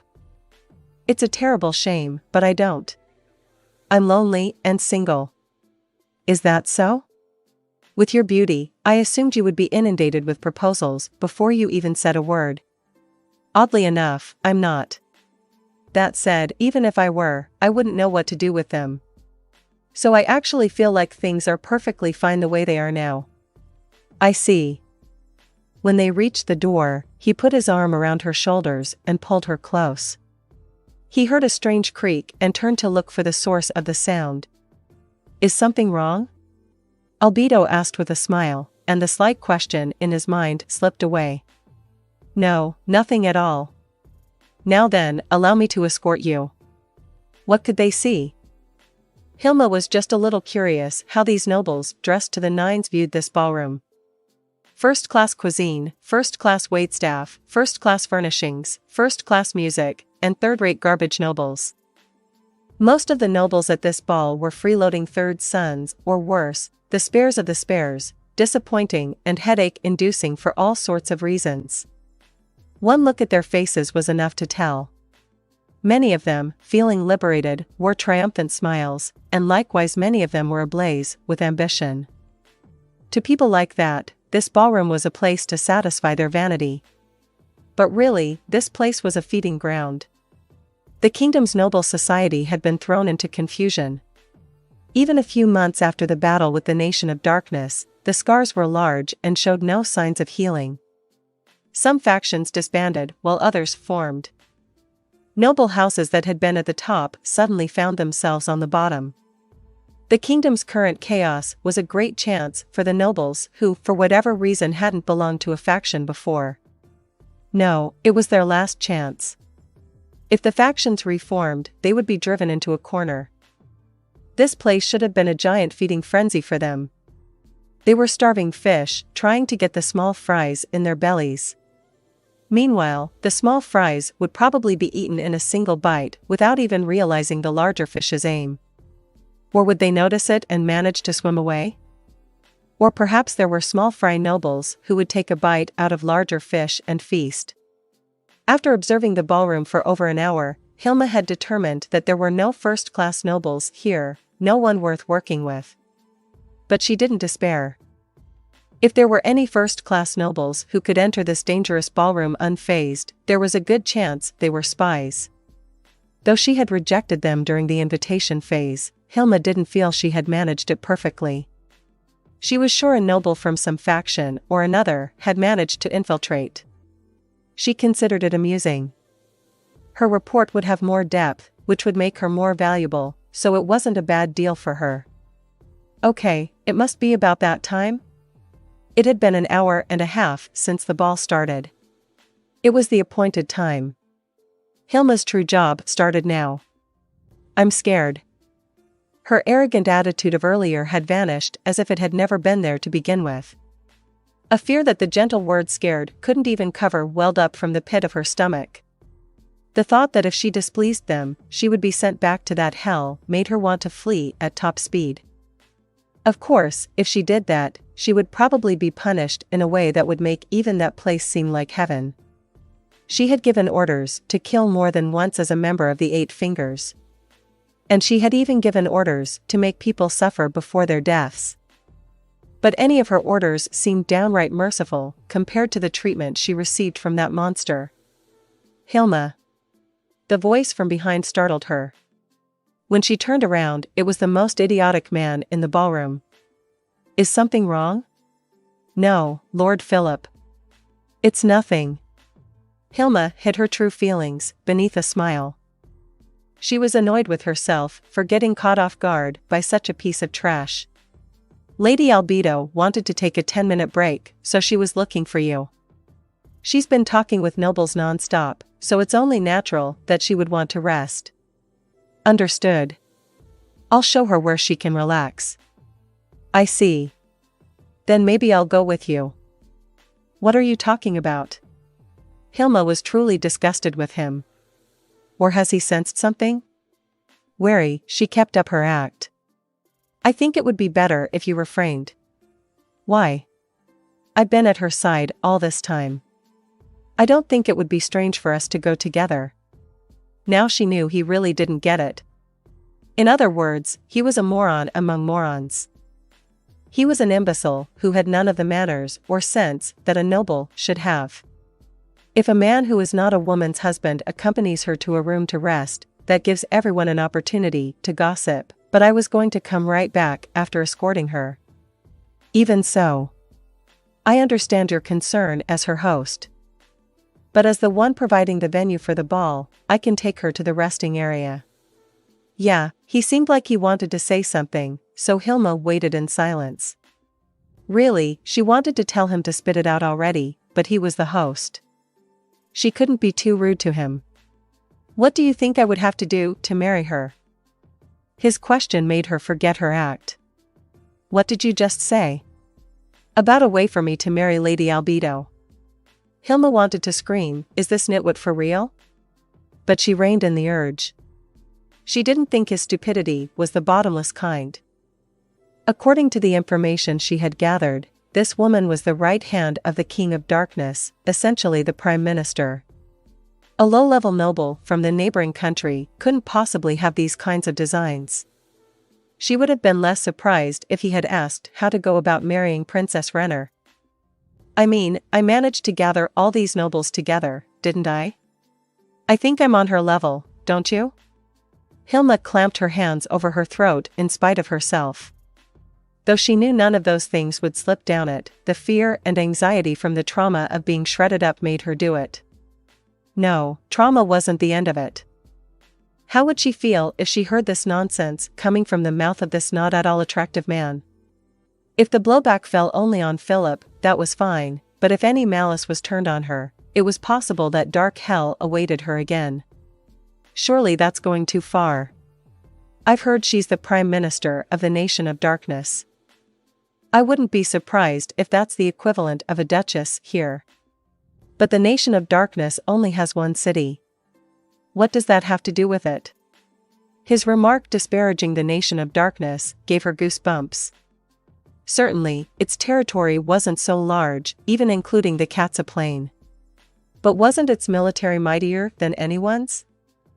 No matter how much effort they poured into trade or diplomacy, relationships between nations were decided by brute power disparity. No matter how vast a nation's territory, once it was defeated, its land would be stolen. If this idiot couldn't even figure that out, how could she make him understand? Hilma's thoughts went around and around, but she didn't have an answer. Common sense and stupidity existed at odds with each other. In the end, she gave him the conclusion. It's impossible. There is no chance of you and Lady Albedo getting married. We have a pretty good vibe going, though. Didn't you notice when we entered the ballroom together? Hilma was shocked. Is that what he was thinking up there? Is he planning on tempting people to his faction by claiming he has the Nation of Darkness's backing? This guy is an extreme idiot. Give me a break. Don't provoke her. She felt something bitter creeping out of her stomach. At the same time, she felt she would like to give this fool a taste of the sensation of those things going down into his. Our chat here has gone on a bit too long. I'll escort Lady Albedo, so I'd appreciate it if you would stay here and entertain your guests. When you put it that way, I suppose I have no choice. Take good care of Lady Albedo. She didn't say, you should have known that without me having to say anything, and instead bowed her head slightly. Then she went directly over to Albedo, because she was sick of listening to that blockhead. Albedo was speaking with some nobles. Normally, Hilma would have read the atmosphere and watched for the right moment to say something, but she was tired from interacting with the idiot, so she spoke right away. Excuse me, Lady Albedo, I thought perhaps you would like to take a rest. Yes, I hate to be rude, but I think I'll rest for a little while. Albedo followed her out of the ballroom. I feel sick. Hilma looked over her shoulder at the voice. She wondered what she would do if the lady really did feel unwell. But when she looked, she saw her wiping at her shoulder with a handkerchief. Their eyes met. That nasty man put his hands on me. There is only one man who is allowed to touch me out of desire for my body. That shit. That brainless shit. Her teeth ground audibly. She, who wore that gentle smile at all times, openly expressed her disgust. It must have been that bad. Hilma wasn't sure what to do. Was it all right to talk to her now? Or was she preparing to punish her? What's wrong? Let's chat, sure, Hilma responded, internally terrified. I understand how you feel, Lady Albedo. Then, would it be impossible at this point to get rid of that fellow and find a new one? If you wish, Lady Albedo, I could find you a new toy. Albedo's mouth opened, then closed, and that repeated several times. It must have been an offer tantalizing enough to put her at a loss. Either way, hell surely awaited, but all she could feel for Philip was that he would reap what he had sown. Don't worry. I was merely complaining. He made an impression on a lot of nobles at the royal cocktail party with the extent of his stupidity. In that sense, it would be a shame to trade him out now. If he's acting that way on purpose, he might be more fun than I thought. But there's no way. Hilma remembered the conversation from earlier, that delusional man saying he wanted to marry Albedo. How would she react if Hilma told her? She was far too scared to bring it up, because it was possible it would start a fight. He hasn't done anything, yet he thinks himself special. What an outrageous idiot. Yeah. Eventually, we'll bring him crashing down to earth. This body belongs to Lord Ainz, he needs to be punished for touching it with his filthy hands. Then without saying anything else or meeting anyone along their way, Hilma led Albedo to the entrance of a certain room. Before the door, she wanted to sink to her knees in relief. How stressful it was to accompany her alone, she, the right hand of that king who even ruled over Jaldabaoth. But she would never be permitted to slump like that.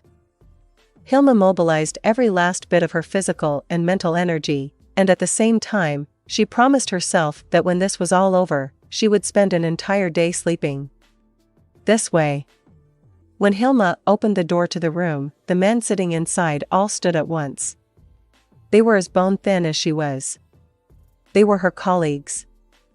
5 8-Fingers Division chiefs, plus their leader for a total of 6. In other words, her most reliable friends in the world.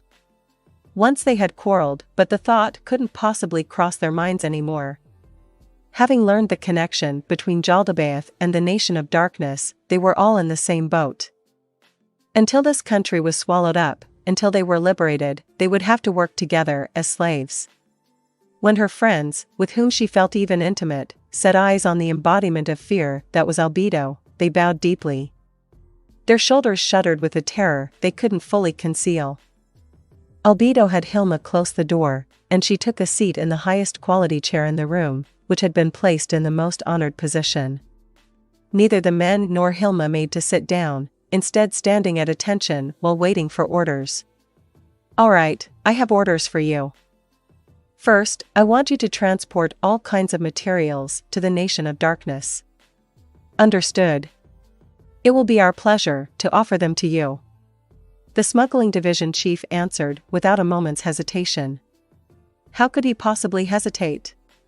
Now that he had been summoned, all he could do was agree to any and all orders. The chief of the smuggling division had lost a ton of goods during the Jaldabaoth disturbance, so he didn't have power over the Merchants Guild any longer, but his position was still secure.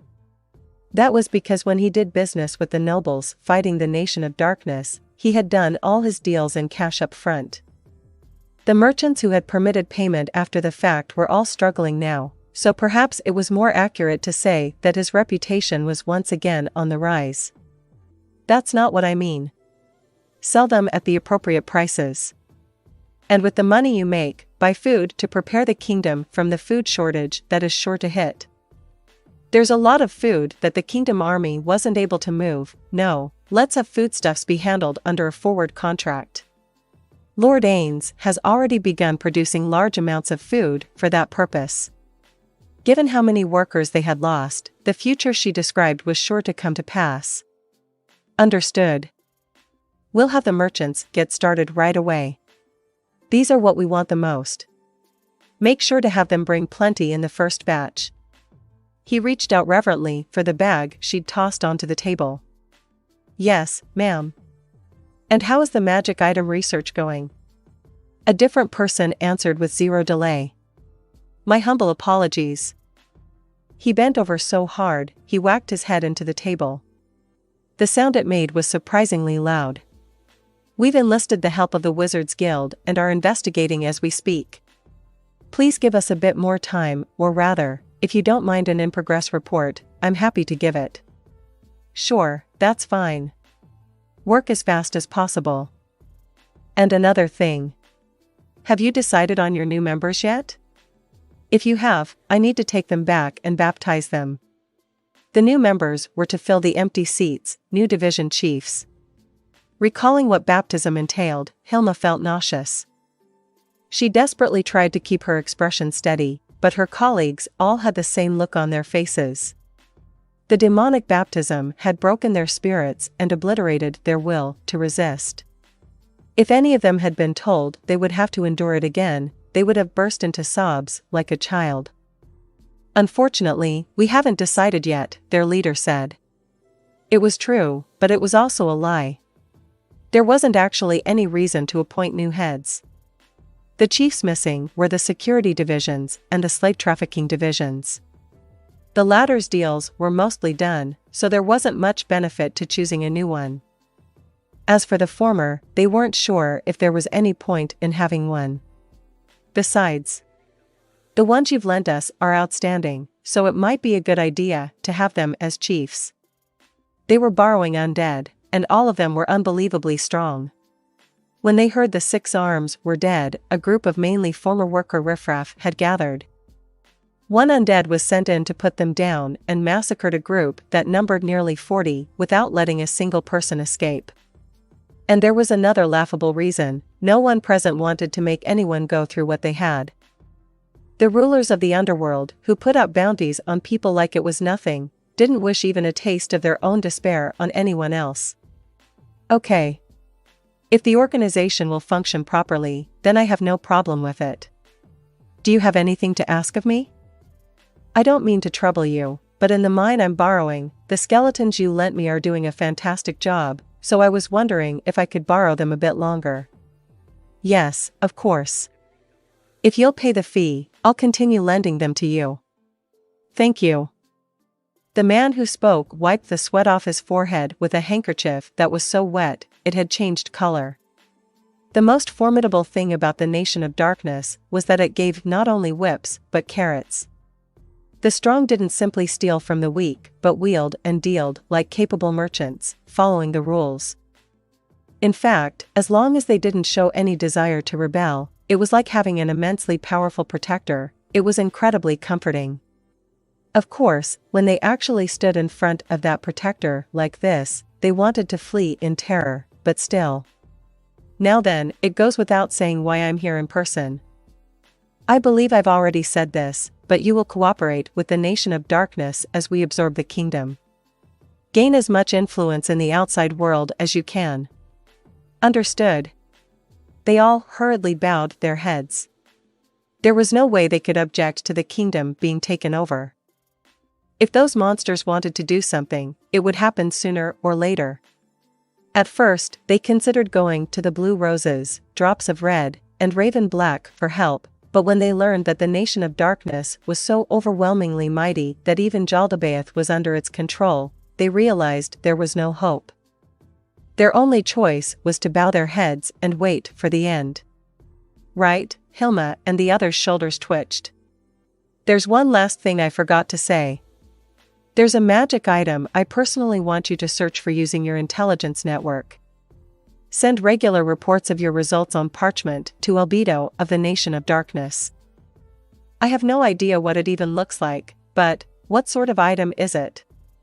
It's an item that allows you to control your opponent's minds. Mind control, like a charm wand? No, I think it's something much more powerful. What I want you to collect are rumors about legendary items, not anything commonly available. Tell me anything you find out, even the smallest detail. Got it? Mind control was a terrifying effect. They understood right away why she would be wary of it. Princess. A frantic maid entered the room. She didn't even knock. It wasn't praiseworthy behavior, but she must have been just that distressed. Renner realized immediately what had happened. But in front of the maids, Renner was a naive princess. She responded with a dopey question accompanied by the appropriate expression on her face. What's wrong? The corners of the maid's eyes moved slightly. Perhaps she was inwardly angry at the princess for being so spacey when she was this visibly upset. Renner leisurely placed her cup on its saucer. It was as if the sound spurred the maid to speak. "It's all right. Please take some deep breaths and calm down." The maid followed her suggestion and tried to catch her breath. When Renner saw she had regained some degree of composure, she asked, "What happened? Are the demons here again or something?" "No. The representative from the Nation of Darkness wants to meet you, Princess." "That woman?" "Yes, she's very beautiful." There was only one representative from the Nation of Darkness, so Renner's question should have come off as strange. She wanted the maid to point that out, like, "Hello," but she was so distraught, she gave a straight answer. "Well, I don't care," thought Renner. It was the accumulation of these sorts of things that gave her the reputation she could use. These were all moves made in advance. Clyme was standing by near her, and she heard his armor squeak. Perhaps he had cocked his head. The innocent behavior of her puppy dog filled her heart with love. She guessed that he didn't understand why the representative had come to see her. He had seen them greet each other. He probably assumed there wasn't much in it for the Nation of Darkness to talk with the, in the end only decorative, third princess. Renner smiled kindly in her head. The saying, "the stupider the child, the cuter to the parents," was really true. Or maybe it was more like, even pockmarks look like dimples when you're in love. Probably both, because if anyone besides Clyme had done it, the emotions that rose up in Renner would surely have been different. She was seized by the urge to gaze endlessly into his twinkling eyes, but she held herself back until she could coat him in sweet, sweet sugar. "Why ever has Lady Albedo come to see me?" Cocking her head was key. She knew from several tests that this annoyed someone who was in a hurry. And in reality, tiny flames flickered deep in the maid's eyes. It was anger. At the same time, Clyme's armor made a faint noise again. Perhaps he detected the maid's feelings and had an opinion about them. But the sound quickly ended. He must have gone back to stoically standing at attention. So cute. He was a puppy who was unsure whether to step forward and defend his master. He must have decided that if Renner didn't notice, not moving was the better course of action. The maid was the daughter of a good noble household. If Clyme from who knew where made some remark, it would get back to her parents and cause trouble for Renner in the end. He trusted Renner so much, he must have been shedding tears inwardly. If only his family were more important, then he would never let this happen. Renner suppressed her desire to look at Clyme standing behind her, because that meddlesome maid had opened her mouth. "I'm afraid to say I don't know that much, only that she wants to see you." "Well, Lady Albedo is a woman, so it's possible there are things she wants to discuss with a woman." "Perhaps about makeup," she asked innocently, or more like brainlessly. "I don't know. May I show her in?" "Of course." Renner answered happily and then turned to Clyme. Clyme. My apologies, but this is going to be girl talk. Could I get you to leave the room?" "Understood." He was a bit disappointed, but it wasn't his choice to make. He didn't need to know all the complicated details as long as she would look at him with those pretty eyes. When Albedo entered the room, there was only one person present. Albedo had 4 objectives in coming to the royal capital. The first was to transport supplies, the second was to create an excuse to start a war, the third was to make some arrangements regarding a personal goal, and the fourth was to make a deal with the mistress of this room. No, deal wasn't quite right. It was more like giving her a reward. Without getting permission, she crossed the room and sat in the chair that was there. Then she spoke to the young girl who had taken a knee and was bowing. "Raise your head." "All right." The girl, Renner, looked up. "You've performed brilliantly." "Thank you, Lady Albedo." Seeing a girl entirely different from the one she had dealt with so far, her curiosity was incredibly piqued. This was the Renner she had heard about from Demiurge. Though she had betrayed her family, her blood, and her people, there wasn't a hint of regret in her expression. She was human but inhuman. Mentally, she could be called a grotesque. Surely she understood good and evil, but understanding them was as far as she took it. She was the type who, unfettered by such concepts, would work toward her objectives unfazed. In praise of your work, I come bearing a gift from Lord Ainz.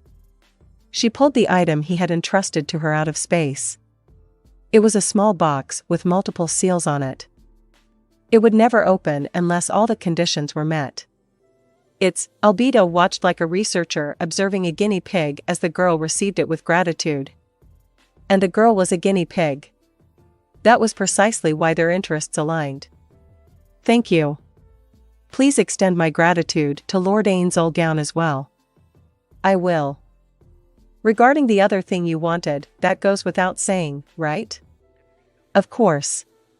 Nothing will make me happier than receiving your mercy upon paying the fair price. She smiled. It was an adorable smile. Which was why Albedo asked, if you open the box, your wish will come true, but are you capable of that?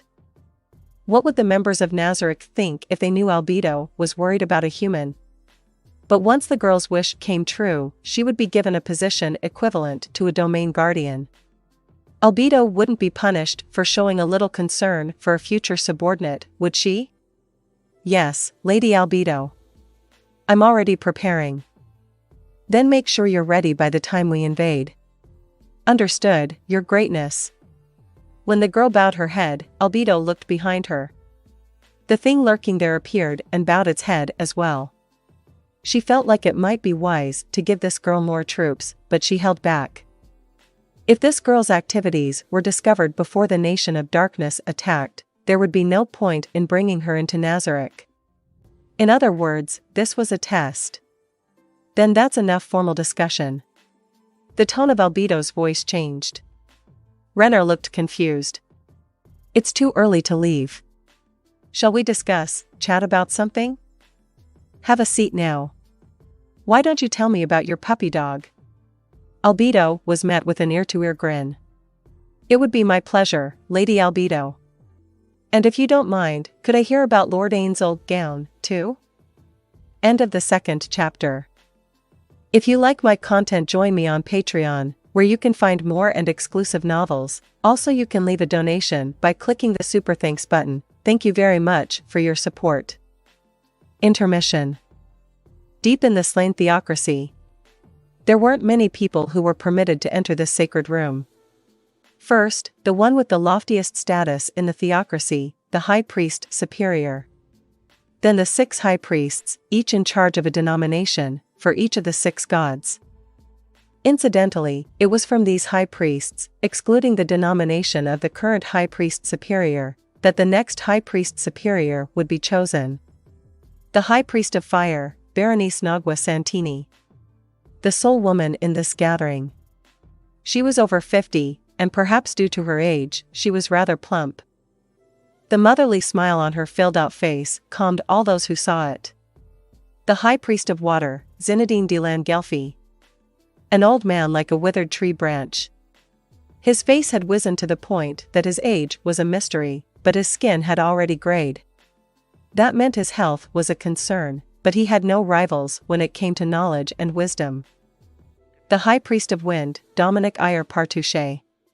He appeared to be a gentle old man, but he was a former member of the Sunlit Scripture, a holy warrior who had massacred many different races. It was said that his rage was like a roaring fire and his murderousness like ice and snow. The High Priest of Earth, Raymond Zergloransan. The youngest member, a man with a sharp gaze. Even so, he was in his 40s, but for all his life force, it was hard to tell. A former Black Scripture member, he was a hero who had been fighting to protect the country for over 15 years. The High Priest of Light, Yvon Jasna Delacroix. With his tapered eyes and slight frame, he looked dangerous, but everyone present knew that wasn't so. As a faith caster, he ranked first or second in this gathering. The High Priest of Darkness, Maximilian Oleolaguiller. A man with round glasses who used an improved form of the spell floating board to keep several books hovering around him. He originally worked in the judicial administration, so many of the books were about law. Aside from these people, the three heads of the judicial, legislative, and executive branches were allowed, plus the chief of the research org where they developed new magic and the most superior military officer, the generalissimo. The group composed of these 12 members was the Supreme Executive Agency. When they entered the room, they purified it using the cleaning tools they brought with them. Dusters. Dry wipes.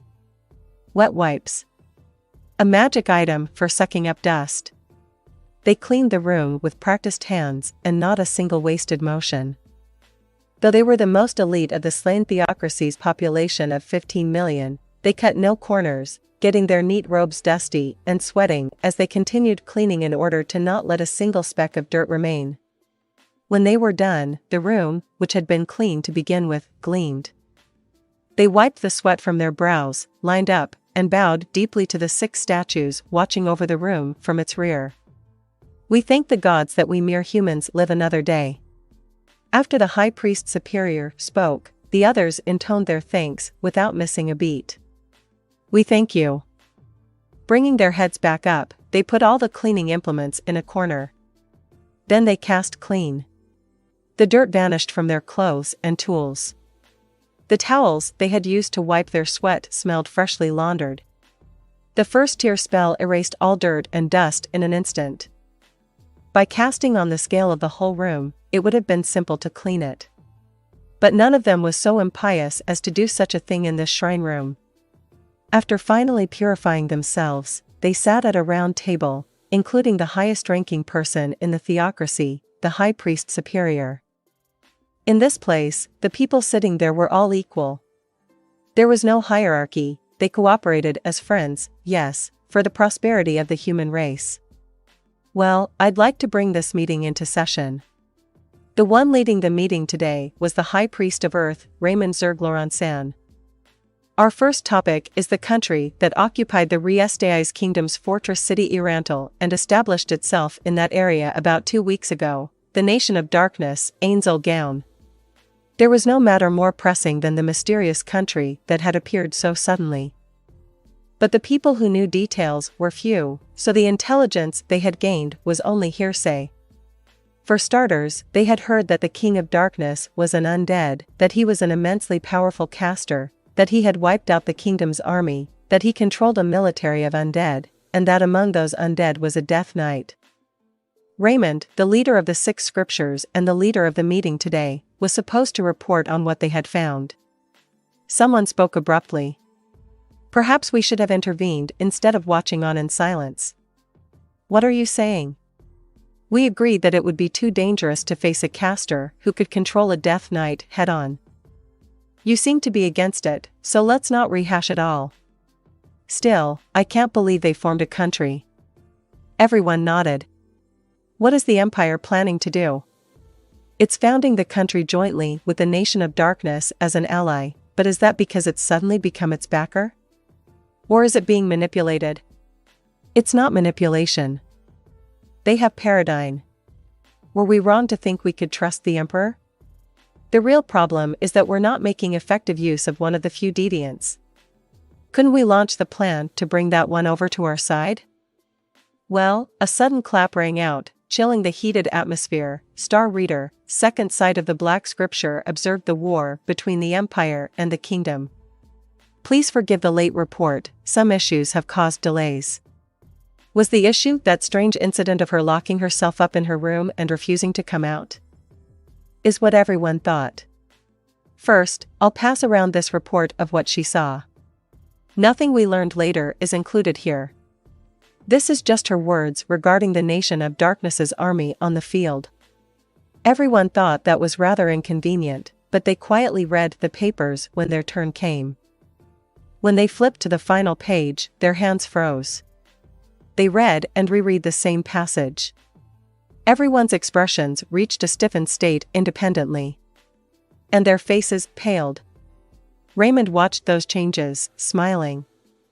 It was a smile of solidarity only someone who knew the same pain could wear. Eventually, Maximilian shouted on everyone's behalf.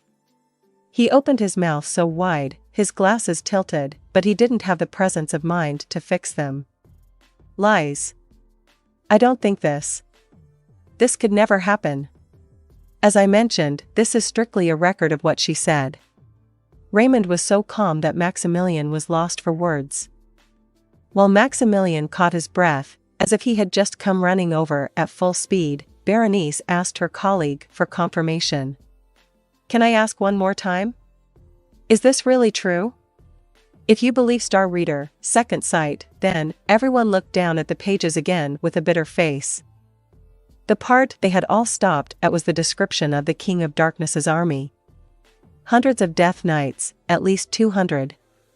Hundreds of Soul Eaters, at least 300. This army is worse than bad.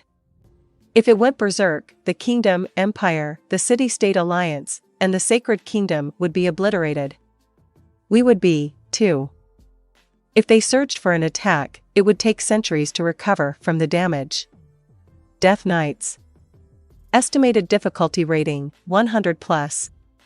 They created squire zombies, and those created regular zombies. The zombies themselves had no fighting ability, but they could contribute to stronger undead spawning in the area. Soul Eaters. Estimated difficulty rating, 100 to 150.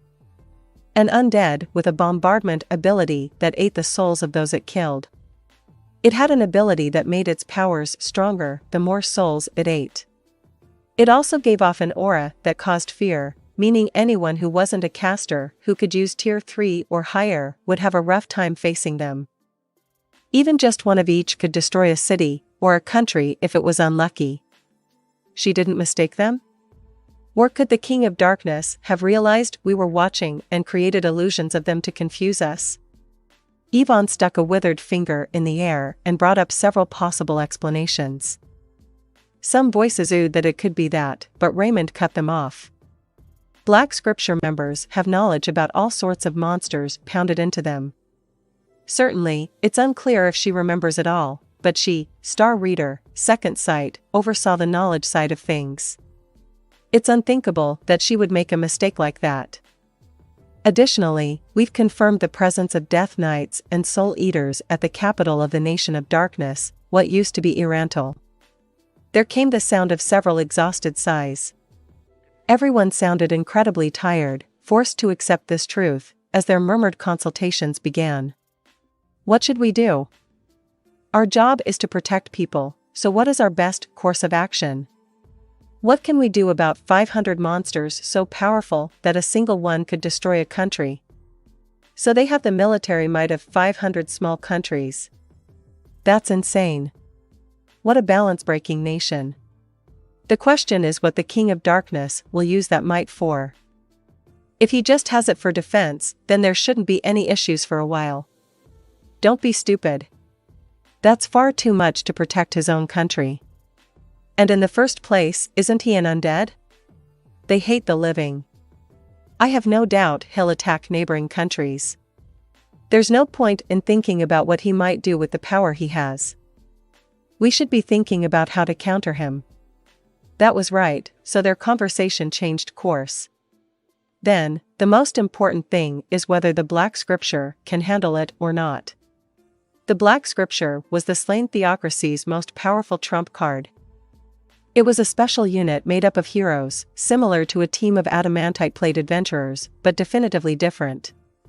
Adventurers barely managed to obtain gear spoken of in the heroic sagas, left behind by the gods, at the end of a hard search, but members of the Black Scripture all possessed multiple pieces. And even if they couldn't beat their opponents, all they had to do was perform a ritual to summon high-level angels to fight for them. Surely high-level angels wouldn't lose to Death Knights and Soul Eaters. But when they considered the numbers, they were left anxious. Everyone looked at Raymond. He cracked a smile. The ones who inadvertently responded to his smile with their own smiles froze stiff upon his next words. It can't. As former third chair of the Black Scripture, allow me to say that going up against 500 of those things is begging for death. Once we're evenly numbered, we've already reached despair. No, if that wasn't the case, Star Reader, Second Sight wouldn't be holed up in her room. His smile morphed into a different type. Of course, it's different for demigods. The others oohed. I'm sure even if Death Knights and Soul Eaters attacked, those two could handle them.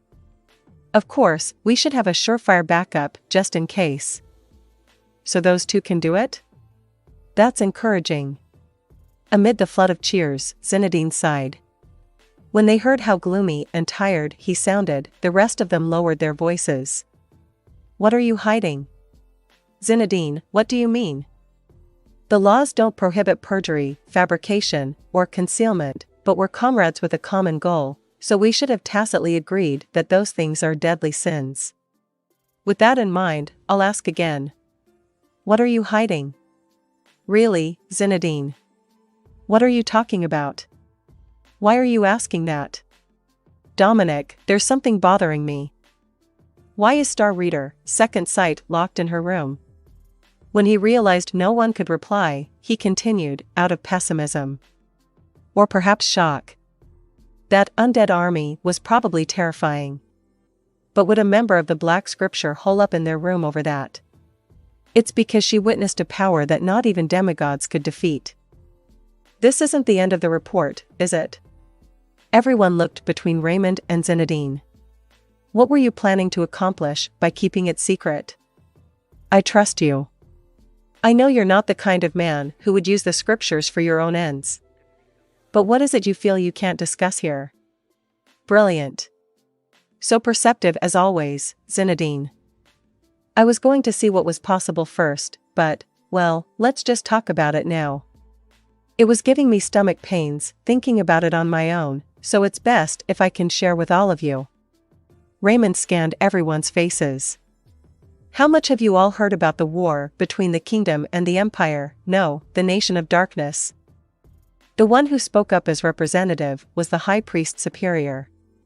I heard the King of Darkness cast an immensely powerful spell. It demolished the Re-Estize army, and the kingdom was defeated. As a result, Ainz Ooal was turned over in a deal that appeared to have been decided prior to the fight, and the Nation of Darkness was established. That's as far as I've heard. Do you know how many people died? The High Priest Superior shook his head in response to Raymond's question. I haven't heard that much.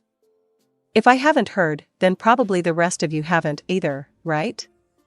Right. Since that country with a monster leading it took over Ainz Ooal, none of the priests or merchants go there anymore. The only news we can get is unverifiable hearsay. That's what we have the scriptures for. For this one, probably not the Flurry scripture, but the Springwater scripture, right? So there's information that only you as the leader of the 6 scriptures are privy to. All we get are leaks and rumors. Is that so? Then next I'll hand out a detailed report of the war Star Reader, Second Sight saw. After they read the new document, the room was filled with nothing but silence. Perhaps Yvonne thought things couldn't keep going on like that? He suddenly asked a question. I see. You didn't show us this first thing because you didn't want our hearts to stop? It was nothing like that. Your hearts are plenty tough, I'm sure.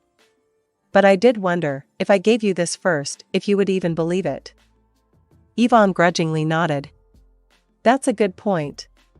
Had I seen this first, I might have doubted it. I certainly wouldn't have been sure about it.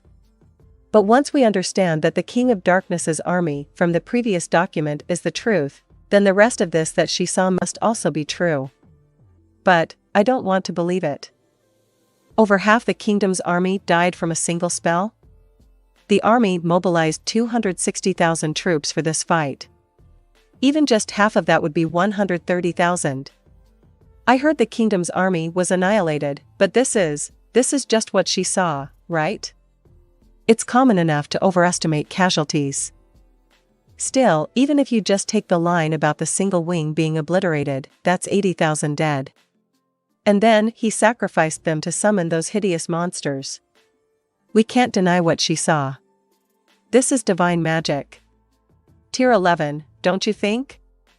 Which can only mean one thing, the advent of a god. It does say here that he looked like. Could it be a second coming? That's impossible.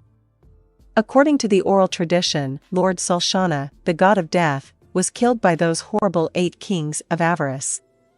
This has to be someone different. Besides, if it were the second coming of Lord Salshana, I'm sure we would hear something from his number one follower. Another one has come, then? Probably. It's been 200 years, right? The oral tradition indicates about that much. Of course, there's the chance one could have appeared somewhere on the continent during that time. Since that lousy plan got thrown off, our national power hasn't improved as much as we wanted it to. Those idiots in the kingdom, that one remark made hatred shine in everyone's eyes. The kingdom was the country established in the safest location. The theocracy assisted with that because it hoped that the kingdom would be humanity's salvation. Thanks to the safe, fertile land, many children would be born, including many outstanding characters who would grow up into heroes who would fight off the onslaught of other races. Comfort and affluence, however, invited corruption, and the kingdom had gone rotten from the inside out. The biggest headache was that they produced narcotics and spread them all over another capable country, the empire. By the time that had happened, the theocracy changed tack. Their second plan was to have the empire annex the kingdom and train promising individuals. The reason the theocracy didn't annex the kingdom itself was that with the council state next door, public opinion could swing toward destroying it. The theocracy's philosophy was that humans were the race chosen by the gods and that other races were to be wiped out. By having everyone believe that they were surrounded by enemies and they had to work together, they were able to focus national energy tightly and strengthen it. But if they were next to the council state, their doctrine could zoom off in a dangerous direction. The people gathered in this room knew the other country's strengths, their own country's strength, and their priorities, which was why they were able to think about what the slain theocracy's next moves should be. But it wasn't hard to imagine the people calling for war against the council state in order to eliminate the races that were the enemies of humans. That would be the worst. The council state was strong. More specifically, an individual from the council state was strong, the Platinum Dragon Lord. He was the child of the Dragon Emperor, and dangerous. Fighting with one of the strongest living Dragon Lords could end with their country becoming a mound of ashes. But what would people ignorant of that fact think about simply sitting there alongside a neighbor who should be destroyed? The people in the room could hold them back with force, but the resulting resentment would surely chip away at their nation's strength. They couldn't even deny the possibility of war breaking out. Which was why the theocracy couldn't be adjacent to the council state or rule the kingdom directly. And the kingdom was too big to rule from the shadows. Let's focus on the King of Darkness timeline. For starters, he has to be the one who annihilated the sunlit scripture we sent out. The atmosphere froze stiff. That caster, calling himself Ainz Ooal Gown, appeared in the village around the same time. Then what was that vampire the Black Scripture encountered? I think there's a good chance that it was another being in the same position as the King of Darkness, one of them. That could be. In that case, there's precedent for multiple appearances at once. Perhaps Jaldabaoth is one, too? Then the power he displayed in the kingdom would make sense. And it explains why such a powerful monster would show up so suddenly. Then what about Mammon? Supposedly, he came after the vampire, but if our earlier guesses are right, then he's the same sort of being as the King of Darkness. That explains why he's equally matched with Jaldabaoth. The question is whether he's friends with the King of Darkness or not. Mammon obliterated the vampire and opposed Jaldabaoth. There's a good chance they're the same type of beings, but enemies. Or maybe they were enemies up to that point? Then they made a deal with the King of Darkness and became friends? It's not clear whether he's against the King of Darkness simply because he vanquished the vampire. He could have been under orders to kill it. Maybe he killed it because it was being controlled by the Supreme Treasure. By why is he hostile to Jaldabaoth? Could Mammon be aligned with the King of Darkness, but against Jaldabaoth? So there's the version where Jaldabaoth and the vampire are a team and Mammon and the King of Darkness are a team. There's the version where the vampire, Jaldabaoth, Mammon, and the King of Darkness are all against one another. There are all kinds of other conceivable combinations. We just don't have enough information. The worst case would be if they were all allies, but that seems unlikely. Mammon is too quiet. Normally, if you had that much power, you would be more daring. Yes, like the 8 kings of avarice. Or like our gods. So the reason they aren't doing that is because they're wary of one another? Or they could be worried about others. We should assume that since the King of Darkness has actively established a country, there will be others who will move to gain equal fighting power. If what Mammon said was true, Honiopnyoko has a friend. We should be on the lookout for that one in addition to Jaldabaoth. Overall, we're merely speculating. The only way to know for sure would be to ask Mammon or the King of Darkness. That's too dangerous. Much too dangerous. First, we should draw information out of the Empire. We should try to get in touch with the Emperor. That would be best. If the Emperor isn't already the King of Darkness's pet. We can't avoid a bit of a gamble. If we're timid, we'll be too late. But will a bit really be all? If we're not lucky, couldn't it be used as an excuse to declare war on us? First, we should bring things up casually with the Emperor to find out his stance. As everyone agreed with those proposals, one of them suddenly asked a question. But won't the masses in Irantal revolt against undead rule? They weren't all killed, were they? Or has he established total rule by fear? It was addressed to Raymond, and he gave an unbelievable answer. According to reports, governance is proceeding peacefully. It was only natural that uncharacteristic yelps were emitted here and there. It's true that once you hit our age, your ears start to go, but mine seem to have worsened dramatically. I heard you say peacefully, Raymond. Yes, yes. I heard the same. Peacefully with an undead, a peaceful undead. I wouldn't be surprised if the sun rose in the north tomorrow. Setting aside jokes for now, if what Sir Raymond says is true, it's so difficult to imagine. Are you sure the ones bringing the information aren't morally bankrupt or being sarcastic? The reports say that Death Knights are on guard, Elder Liches run the administration, and Soul Eaters pull carriages to transport cargo. The jaws of everyone besides Raymond dropped. Wait. What? Say that again? Maximilian's glasses were still tilted as he asked his question. Raymond repeated the news word for word. This time everyone emitted an uncharacteristic, those were all elite undead. Or they should have been. But those knights of the netherworld were patrolling the streets like useless officials, the masters of the labyrinth were managing distribution, and monsters that could ruin walled castle towns were being used as donkeys. That sort of country was just beyond their borders. What sort of hell is that? In a city where the undead threw their weight around managing municipal affairs, they could only imagine that the humans had been annihilated. No, the people of the former city of Irantal, the subjects of the nation of darkness, are living normal lives. There was a bit of confusion in the beginning, of course, but things are calm now. Perhaps we underestimated the kingdom. Indeed. What mental fortitude. Life-hating undead stalking by right next to me. The thought gave everyone the chills. It was like having a starving beast right there. Any normal person would be terrified. I imagine it's because they believe in the great warrior, the hero-level adventurer Mammon of Raven Black, that they can tolerate it. Raymond began to explain what happened the day the city was open to the King of Darkness.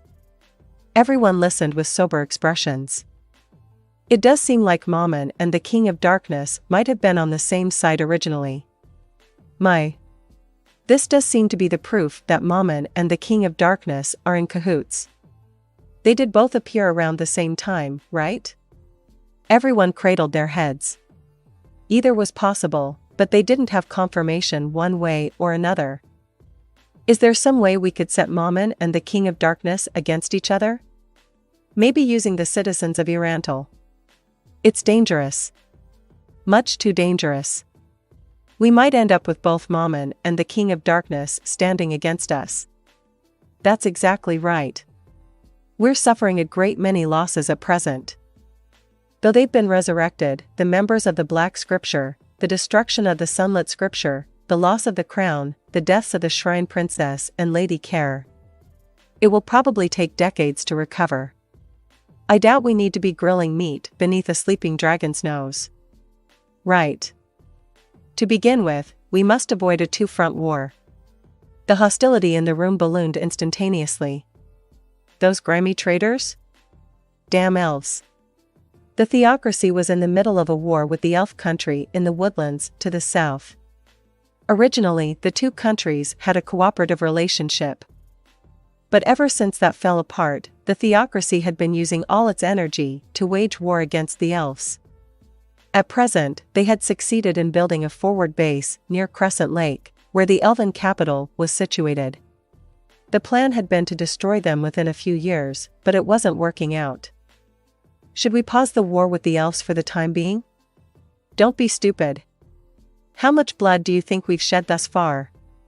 And in the first place, we'll never be forgiven if we don't avenge her. That girl, the old man who spoke, winced. She always ended up getting treated like a child because of her appearance, though she was actually older than everyone present. What about her? She's standing by in a room nearby, as usual. We have to give her a chance to avenge her mother, too. Indeed. It would be too pitiful if we didn't. Once her revenge is complete, perhaps she'll be calmer, too. Everyone in the room wore a sad expression. Honestly, I'd like to give the high priests of that time a piece of my mind. I can't believe they raised the poor girl to have a personality like that. Once you say that, let's end it by remembering that it was the fault of those savages in the forest. Even the high priests thought it was a bad idea to take her from her mother. It's a tricky thing. But if we send her, it's possible that the Dragon Lord awakens. I doubt that the power of the gods' ruinous beauty would reach one who uses primeval magic, though it reached the catastrophe Dragon Lord. Shall we use it on the King of Darkness? Silence descended on the room. The idea had been on all of their minds, though they didn't say it. It wouldn't be a horrible move. But I'm quite concerned, given that we still don't know how powerful his underlings are. If we could charm without limits, there would be no issue. That's disrespectful. How could you complain about the great treasure the gods left? The gods who protect humanity and gave their lives for us. Have you gotten so full of yourself? The reproaches flew, and the old man who had spoken hung his head. It was irreverent of me. Watch what you say. Let's get back to the topic at hand. Am I correct in thinking that we're all against using ruinous beauty on the King of Darkness? It's too risky. If the catastrophe Dragon Lord appears, we could use it on him and use him as our advance guard. There was no point in wishing for things they couldn't have. Well, we probably have no choice. Regarding the elves, let's send a messenger to that Dragon Lord and try talking. But we have no idea what kind of demands they'll make. Well, let's be flexible and at least listen to what they have to say. For the girl's peace of mind. No one objected. They were all in various postures of contemplation. Someone chuckled, and the rest of the room's eyes gathered. That's so kind of you, even though everyone who knows what happened at the time is dead. It was a nasty thing to say, but the tone was completely different. We, including her, are a band of friends who protect weak humanity from the other races. I'd like some abuse of authority to be permitted when it's about saving our friends. If no one dies, I won't stop you. The Generalissimo's response evoked a wry smile. Wouldn't it be better to spread this knowledge more widely than word of mouth between individuals can? Someone with power shouldn't have any trouble unless they go into hiding afterward. Once word gets around, information will come together quickly. The often proposed plan was said to have originated hundreds of years ago. And it was always rejected in the same way. The fewer people who know that our world is a fragile boat hurled into the wide ocean, the better. Or that we might get a bad storm every century or so. How would anyone be able to sleep at night? The strong can't simply lurk in the shadows forever. They stick out even if they simply go about living their lives. If that's true, then what will that former high priest do? I don't know, but there's a good chance of something. Perhaps some kind of ace move is in the works. Maybe the former ninth seat, Stormwind distance runner, knows something. This is no good. It's happening so near us this time. It's a pain in the extreme. There were several audible sighs. What about asking the retired Black Scripture members for help rebuilding our strength? No, tightening up our watch. As reinforcements to send to the Dragon Kingdom. If we sent them, there wouldn't be many deaths. Since the Black Scripture was always leaping into dangerous situations, the chances of dying were high. But as long as there was a corpse, resurrection was possible. The only issue was that being brought back from the dead used up a lot of life force. Returning to pre-death levels of power required time and training. It was natural that those people would choose to retire. Of course, there were also those who quit when they started feeling their age, but in either case, they were given priority for the jobs they were interested in. Some chose not to work and lived a life of debauchery, but in the majority of cases, the gazes of their multiple wives and the "why don't you work, daddy?" from their children compelled them to get back in the game. It was necessary to train those people to get their combat senses back, and there were some who could never hope to return to the level they were at in their prime, but they were still definitely more reliable than some random person. For now, let's tell them what's going on and what we would like. Just don't expect them all to take up their weapons again. Of course not. It would just be an appeal. And for anyone who actually responds, we'll have to offer even better compensation than they wish for. They should get paid as much as we do. Ironic laughter erupted. Their salaries were a joke. In the theocracy, salaries began to decrease above a certain rank. It was a self-purification measure to ensure that the people at the top weren't tainted by greed. The result was that most of those who climbed up that high were there to dedicate themselves to their country and the people. The laughter stopped and the high priest superior spoke. Very well, everyone. Shall we move on? Raymond, if you please. End of intermission. If you like my content, join me on Patreon, where you can find more and exclusive novels. Also, you can leave a donation by clicking the Super Thanks button. Thank you very much for your support.